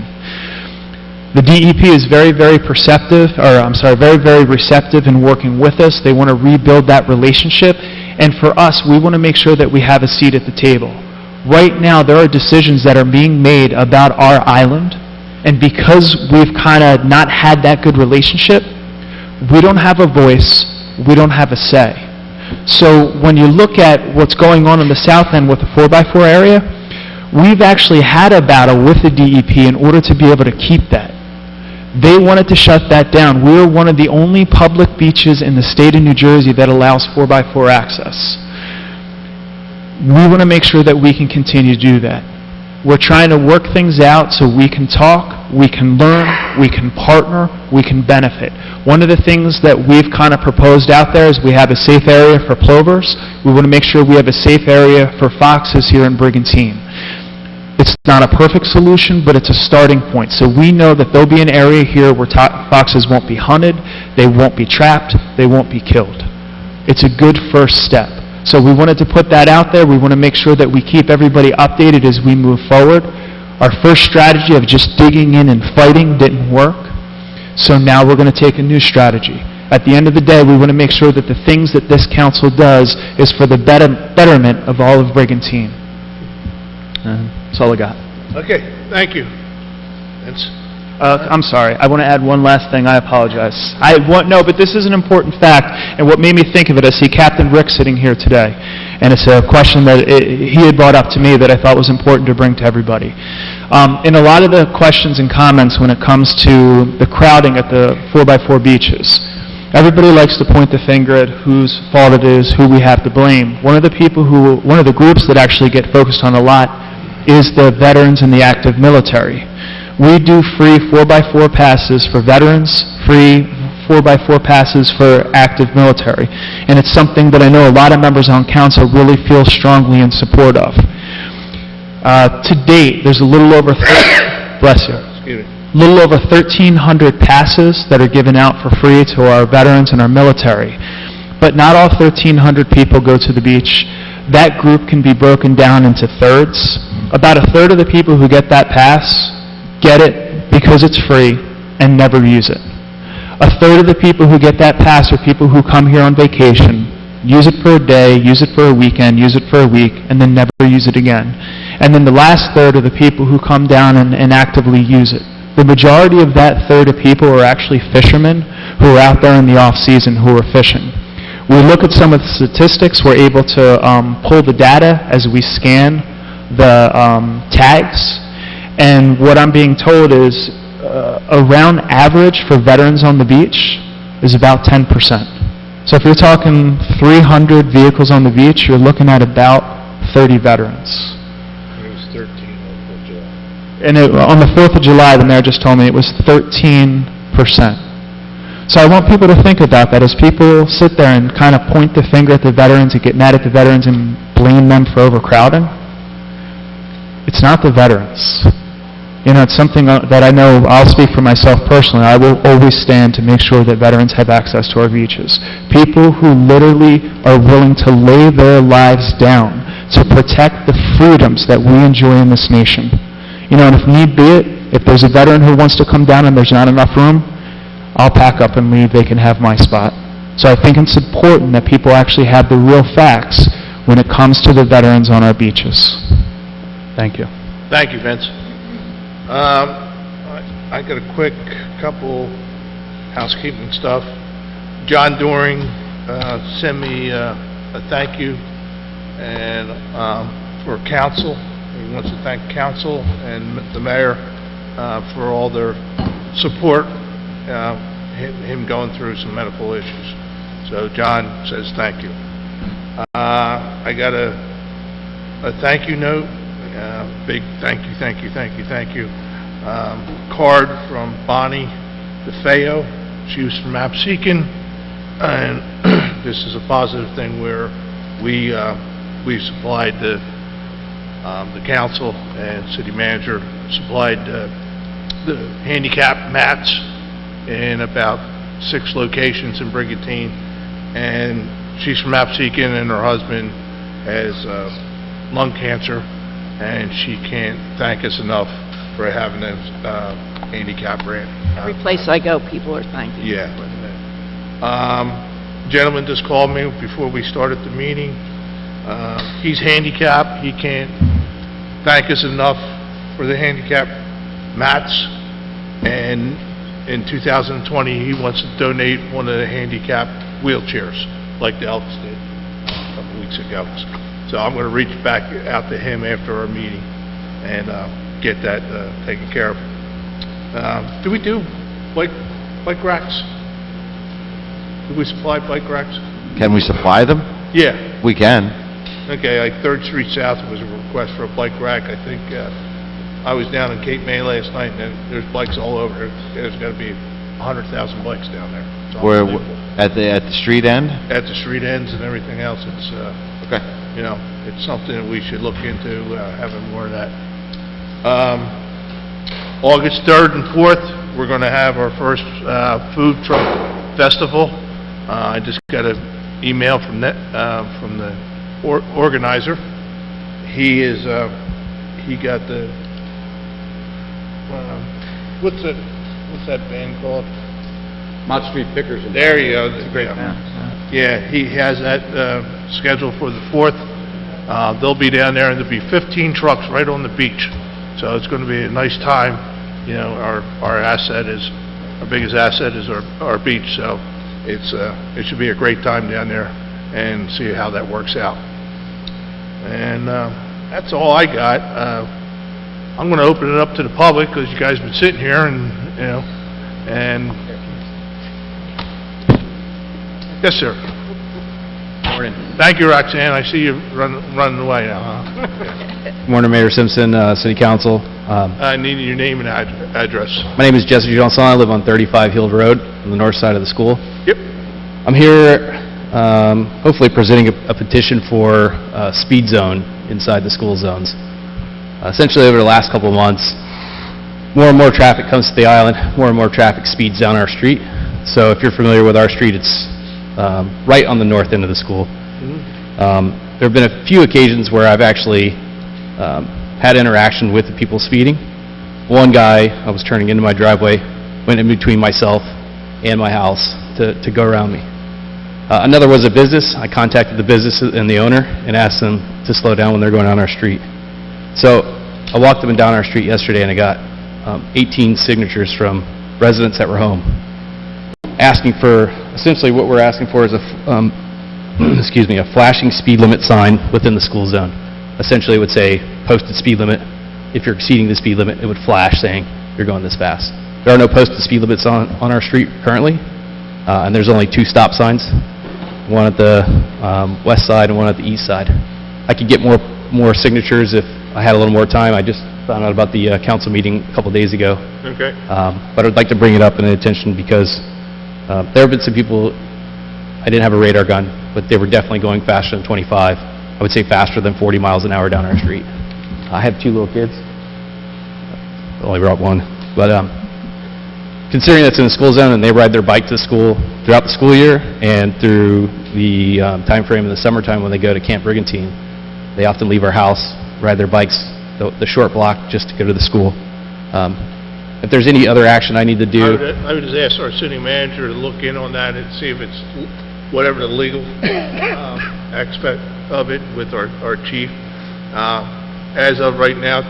Put the radar trailer Can down we there. put the... We have a radar I would trailer. appreciate We got the radar Thank you. guys down there. When they're traveling down. So Absolutely, I appreciate it. What's your It's 35 Hill Road. Okay. Yes, sir. Again, I can... And if those signs are legal, because it's wacky state of New Jersey and stuff, they give us some... But if they're legal, I don't see no reason we... Absolutely. If you need any research or legwork from my end, I'll definitely spend some time doing those kind of things too. Between our city manager or our chief, we'll take care of that. Thank you very much. You're welcome.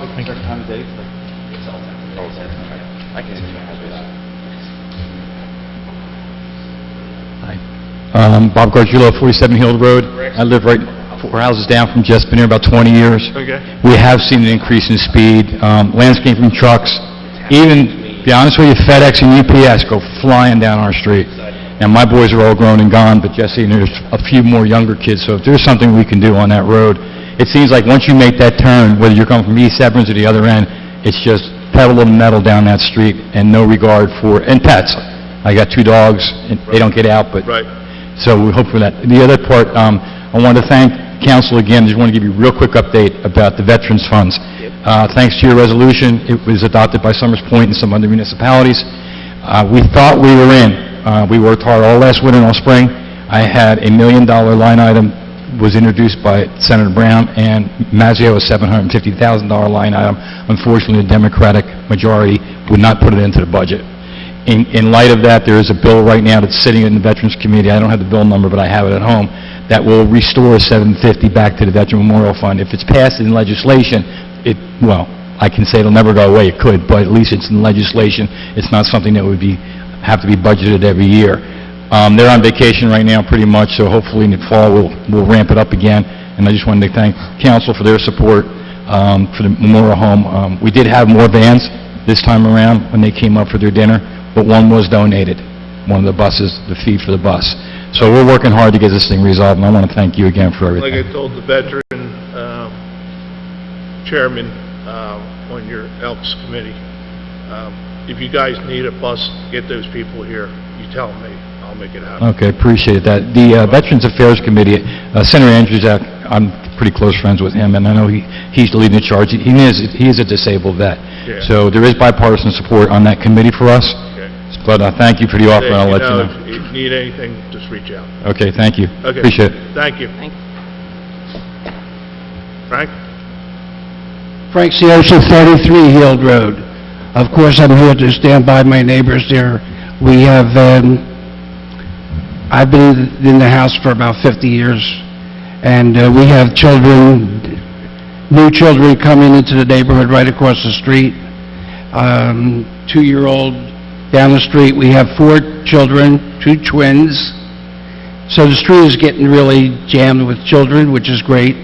And I have a 2-year-old that's there all the time, and I'd like to see something happen as soon as possible before something happens on the negative side. Yeah. They're speeding down that street, and I actually put a cone in front of my house when my grandson's there, just to get them to slow down. Right.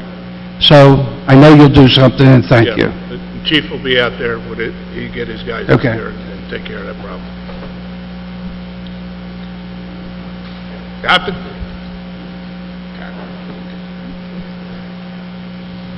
Rick Palatucci, 314 17th Street, Brigantine, New Jersey. First of all, I want to thank council, Tom, Tiger, for the great job that you're doing at the Cove in terms of trying to get it under control. I have a whole litany of lists that I was going to talk about. You covered them all. But there's a few things that, this situation is like herding cats. It's almost impossible.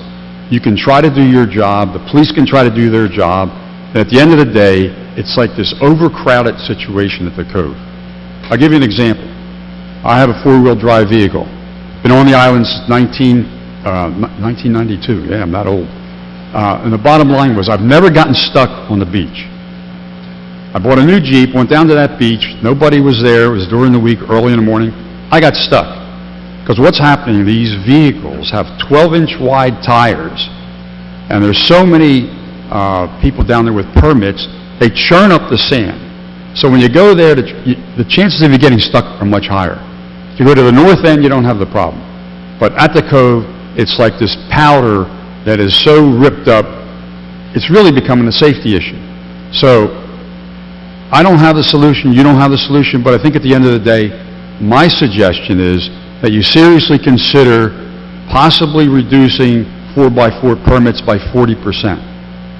I just picked that number because a couple of years ago, aren't we up like 2,000, Vince, in terms of numbers?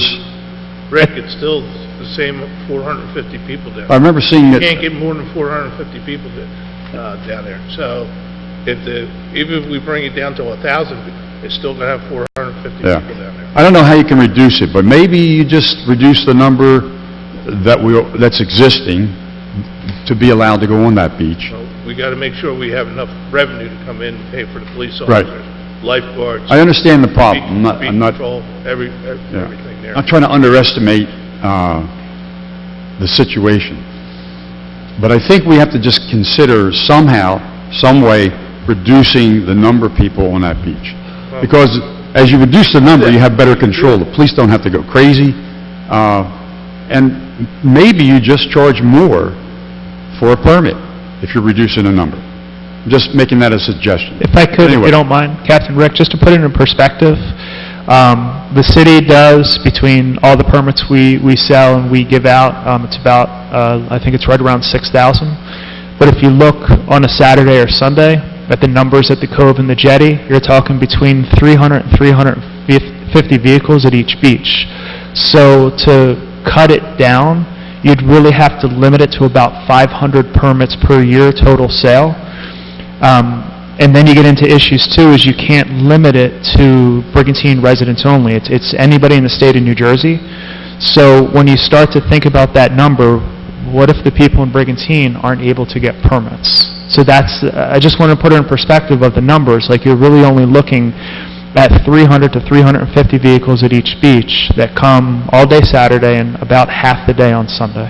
It'll be a learning process. People like myself will go there early to get their permit. Sure. And residents just drive to the center and get their permits. I mean, we could sit here and talk about this all day long, but I have one thing I want to say. I want to give accolades of praise to this group and the police department and the fire department for all you've done. I mean, it's just like amazing. I was sitting here with a list. You covered everything. And Vince, I didn't think you heard my phone call, but you did. You did your homework. You had everything in line. I called him twice and I said, look, I have a concern. I thought the big issue was more veterans. And I was about to state, I would like to see just local veterans or county veterans or New Jersey veterans. I thought this big rise was a result of the veterans. But you did your homework and you had all the test questions, so you get an A+. Thank you. Thank you, Cap. Yes, sir.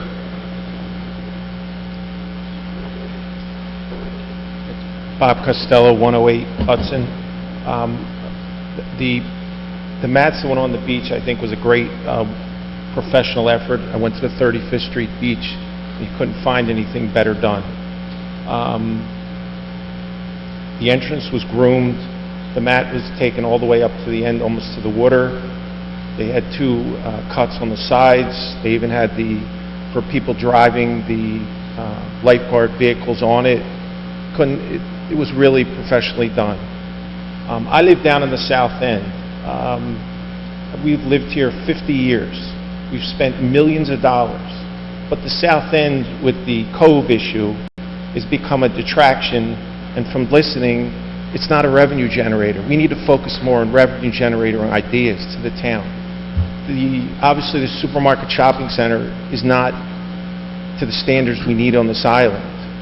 And I agree, we need to cut down on the amount of passes on the Cove.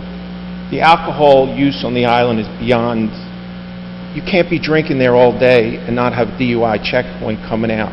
If people know that they go on there, that there's a DUI checkpoint, they know they're not going to drink. We have that now. Well, but I don't see enough of it. And people know down there. I went down there last weekend. Practically every other person has got a red cup. And I saw two cops walking on the sand, but 10 feet down, the guy's driving a jet ski holding a Michelob Ultra Light. Somebody's going to get killed. And I'm just waiting for it to happen because I go up to 35th Street Beach. The kids have trash bags full of beer bottles to bring in off the beach. No one on the beach is going to say something to them because they don't want to start a physical confrontation. This is what it's become. There's too much alcohol consumption on the beach. I don't care if it's at the Cove or wherever else it is. We need to get better control over it. It wasn't like that years ago. We've been coming here since 1971. And I think the alcohol consumption on the beach, every weekend I see it. And I think there needs to be better control. The lifeguards are not going to supervise the beachgoers with regards to alcohol consumption. They're just not going to do it. They shouldn't do it. I know. They, Well, there's no they one... have to keep their eyes Right, on that water. exactly. And the problem is, the alcohol consumption on the beach has gotten out of control, and there's not enough enforcement. People go down there, they know there's not going to be repercussions, and they need to know that there are. And that's what I think needs to happen. Thank you. Thank you. Hey, Jay Ferrer, 601 East Beach. I commend the council for passing the new ordinance at the Cove. I'm at the Cove almost every day. I'm part of a couple of the Jeep clubs, Jersey Devil Jeeps, Garden State Jeeps, which we proactively, and we do get in people's faces when they do that. You know, it was horrible that it was a select amount of people that were there on the 4th. I mean, I was there at 6:30 in the morning setting up. We had a fantastic breakfast. It was like gourmet. But what I'd like to see with the new ordinance, not ordinance, or what was just passed, in reference to pulling the permit when you issue a summons, is that if a real signage can be put up with that right away, whether if they catch them drinking or doing anything, the minute a summons is written, the permit gets suspended immediately. And then you will have to wait the whole summer out until you come to court in September. I think by people visually seeing not a sign with 10 different lines on it, but a physical sign saying, your permit will be suspended if alcohol is found or if littering or any other thing. But I mean, a basic thing, just with 2 or 3 lines, that's it. And that, I think, would definitely hinder those. I don't know if this is a good thing or not. I've only been in the island maybe about 8 or 9 years now, but what I see is the walk-on problem on the beach. That's really where I see, as being there almost every day, the problem being, where people are walking on, and they're the people that are causing the trouble, not the fishermen, not the vets. And also, Vin, what I'd like to see is if you can get into Emmett's paper, because a lot of people do talk about the veterans of that, and we are a very veteran thing, but saying that, the percentages that you pulled out of the scanners when they were scanning, I think if you get that out to the people, that would cut a lot of questions out that people do have, and I got a lot of answers today out of what was found. But I do commend you for doing that. It is a sadness. There is a select amount of people. But I've also talked to, I think it was Joe Campitelli for the August 17th, that I already have, I think, over 80 Jeeps coming to do the beach cleanup. I'll take some up north, and I'll bring some to the Cove and the jetty. I reached out to a couple of clubs, put it on the forum, so, you know, the Jeep people are there, they're looking to help, and the minute I put it out there, I got instant responses within an hour. Thank you. Jay, one thing I would have to say is, we have signs up there, you're subject to the DWI checkpoint. And if you're stupid enough to drink down on the beach, God bless you. I mean, they're idiots. We're trying to give you a heads up that we are cracking down, and along with the chief and everybody else, that we are cracking down. So, they're going to get used to people saying, hey, I just got a DWI or whatever the case may be, you know, because we were down here drinking. Yeah, no, and I commend them, and on the 4th they were there in full force. Right. But a simple sign, a bigger sign with 2 lines, just saying, the minute a summons is issued, your pass is suspended, and you're done. Right. That'll give I think, a more punch to We just have to change the culture down there. Along those lines, sir, when you're talking about what we have down there, and I haven't been down to four-wheel drive beach, you know, at the jetty or at the Cove this year. What do we have, Jim, Tom? Do we have like VMS electronic signs, like variable messaging signs? We put this 4th of July, we did put the message trailer down there and put it there telling us, hey, we're the checkpoints, stuff like that and everything. At both the different entranceways by Lagoon. I was just... they had that one sign when you first go on, but you blow by it, you can't really read it then, so.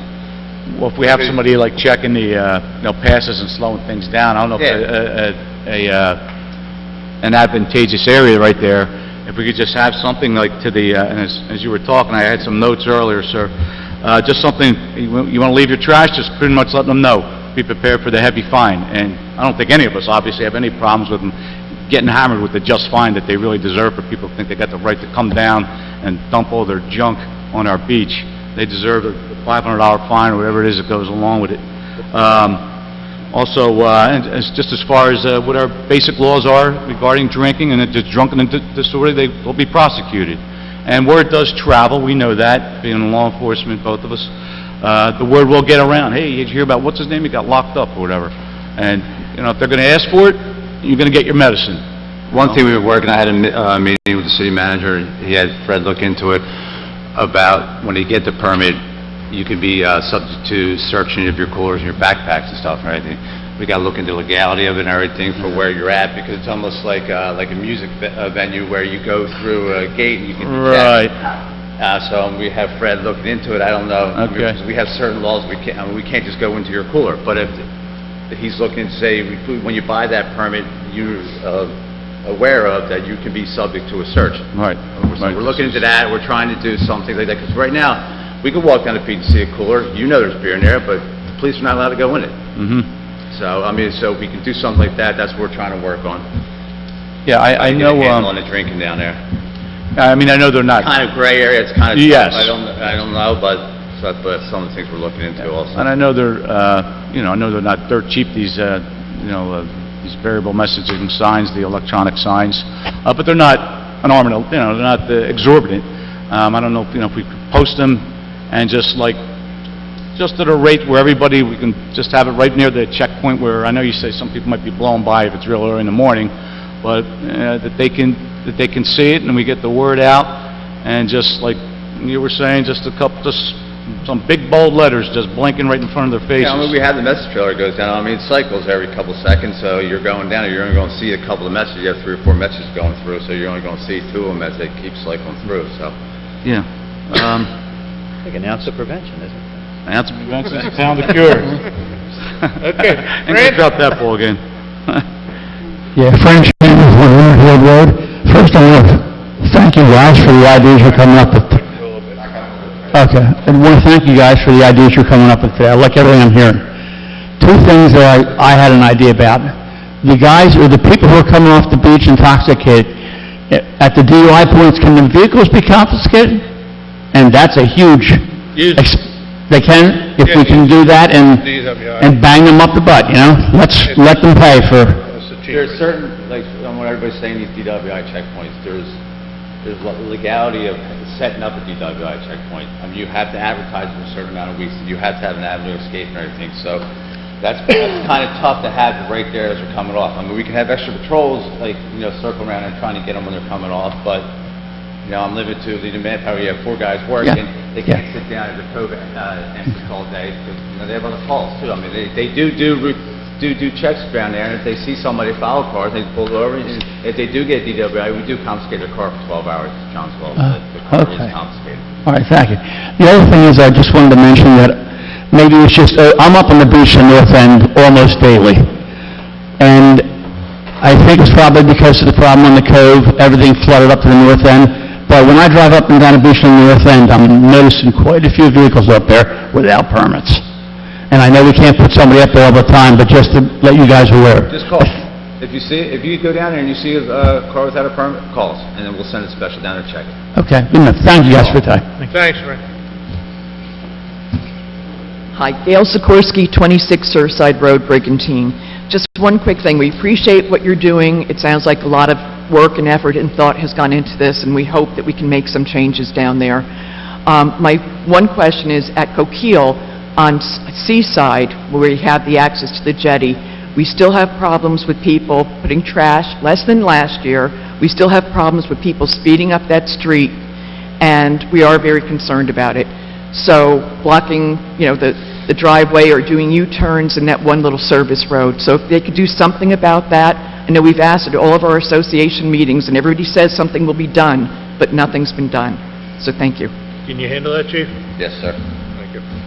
And one of the things, too, in response a little, this season, what we did a little bit different is we actually put in the budget to have a dedicated Class 2 and Class 1 police officer for the jetty in the Cove area. So if there's an issue and you call, there's somebody who can respond a little bit quicker. So please let anybody know in Coquille Beach, if somebody's out there littering or you see something, report it to the police, and we have somebody in the area to respond.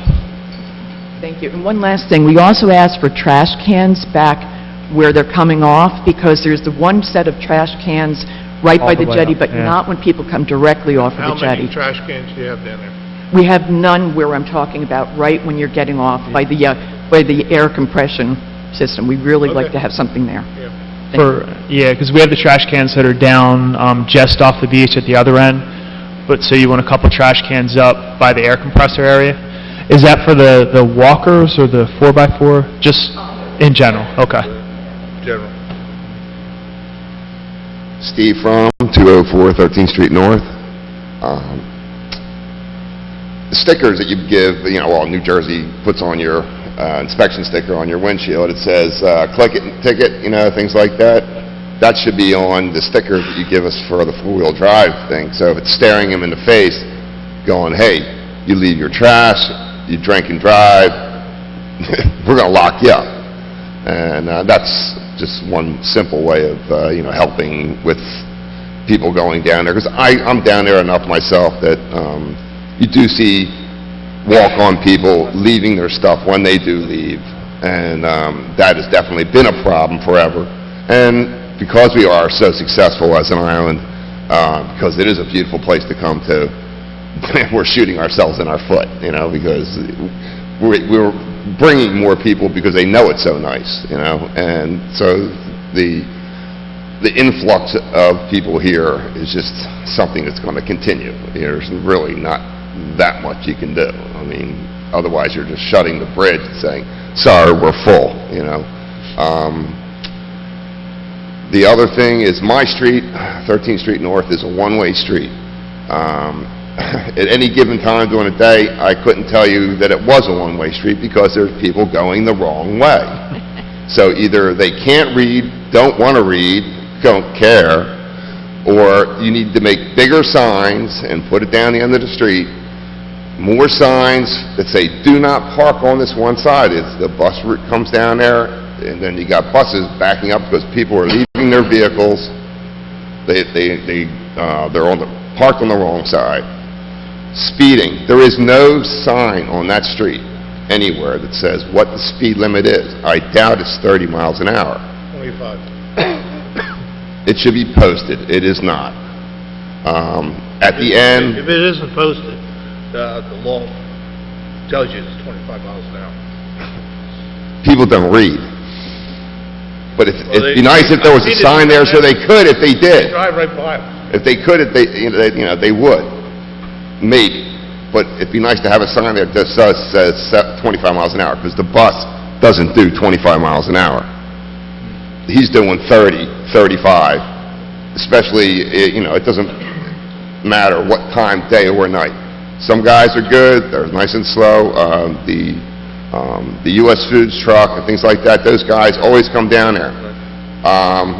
The construction at the ROD, when they were pulling the other day, I'm sitting on my back porch, and my house is going like this because this guy's coming down the street with a huge dumpster on the back, and this thing's just bang, bang, bang, bang. He's shaking my house to pieces. And so they gotta do something. Something needs to be done because it's ridiculous. Between the wrong-way drivers and the speed, very bad situation. And like I said, I've been living there for a long time, and I've watched my house just shake to pieces because of the large vehicles that are coming down. And where's he coming from, and why does he have to come down my street? Let's send some of this other traffic to somebody else. I've been getting that traffic for years, watching my house. All my brand new construction inside my house, all my drywall joints are cracking like crazy from the truckload that comes down the street. And I'm looking for my piece of the pie, retired and trying to live my life, and then I'm watching my house falling apart after I just rebuilt it because of the traffic. So, thank you very much. Thank you, Steve. Jean DiCecco, 20 McDermott Place, Brigantine. I had a lot of comments and questions, but most of them have been answered. I just wanted to thank the mayor again for walking the beach down at the Cove the last weekend, 2 days, and I'm sure that you got a lot of feedback. A couple of questions that I'm not clear about with the dumpsters. There's no lids on them. Birds are flying in and out of them, carrying trash out of them onto the ground. I think the trash cans with the lids were a much better idea. They just have to be, especially the weekends, be more often during the day. Another question is, last Saturday I was down, and Sunday I was down, and I've seen specials walking past people with bottles, open bottles of beer and cans of beer, not in red Solo cups or anything, and they just walk by without any question. And I think that's something that should be... That's a problem that Chief's going to have to address. That's a problem. If they do that, I'll straighten it out. And then my last comment is, do we have a dog beach? Because the signs say no dogs between May and September. September on, they can be on the beach with a leash. You go up to the north end, and there's dogs everywhere. My husband and I went to just up there to drive on and sit and enjoy the sunrise, and people are letting their dogs. There's people coming from New York because they hear that we have a dog beach here. That question came up to me with Councilman Sarah, and I didn't think so. And then I called our city manager, and he told me what the ordinance says, and it's something we're going to have to probably look into later on. But go ahead, There's no Jim. control. And the sign says, it says when you can bring your dog on the beach. And I go up there, and I have an allergy to dogs, and the dogs are just roaming loose and no leashes and everything, and they shouldn't be there in the first place, so thank you. Okay, Jim, you want to tell the ordinance reads? Sure. So the ordinance says, we don't have a dog beach per se. You've read what the ordinance says, but where it limits the dogs is from 14th Street North south to the southwesternmost portion of the island. So that section of the north end, from the seawall to the 1,500-foot mark, they are not prohibited from being there. That's the way the ordinance reads right now. So they can be down there, they should be on leashes. That's something that the mayor just said that we'll look into, maybe making a change to, but there is no official dog beach. However, they are allowed down there. The ordinance does not prohibit it on the north end.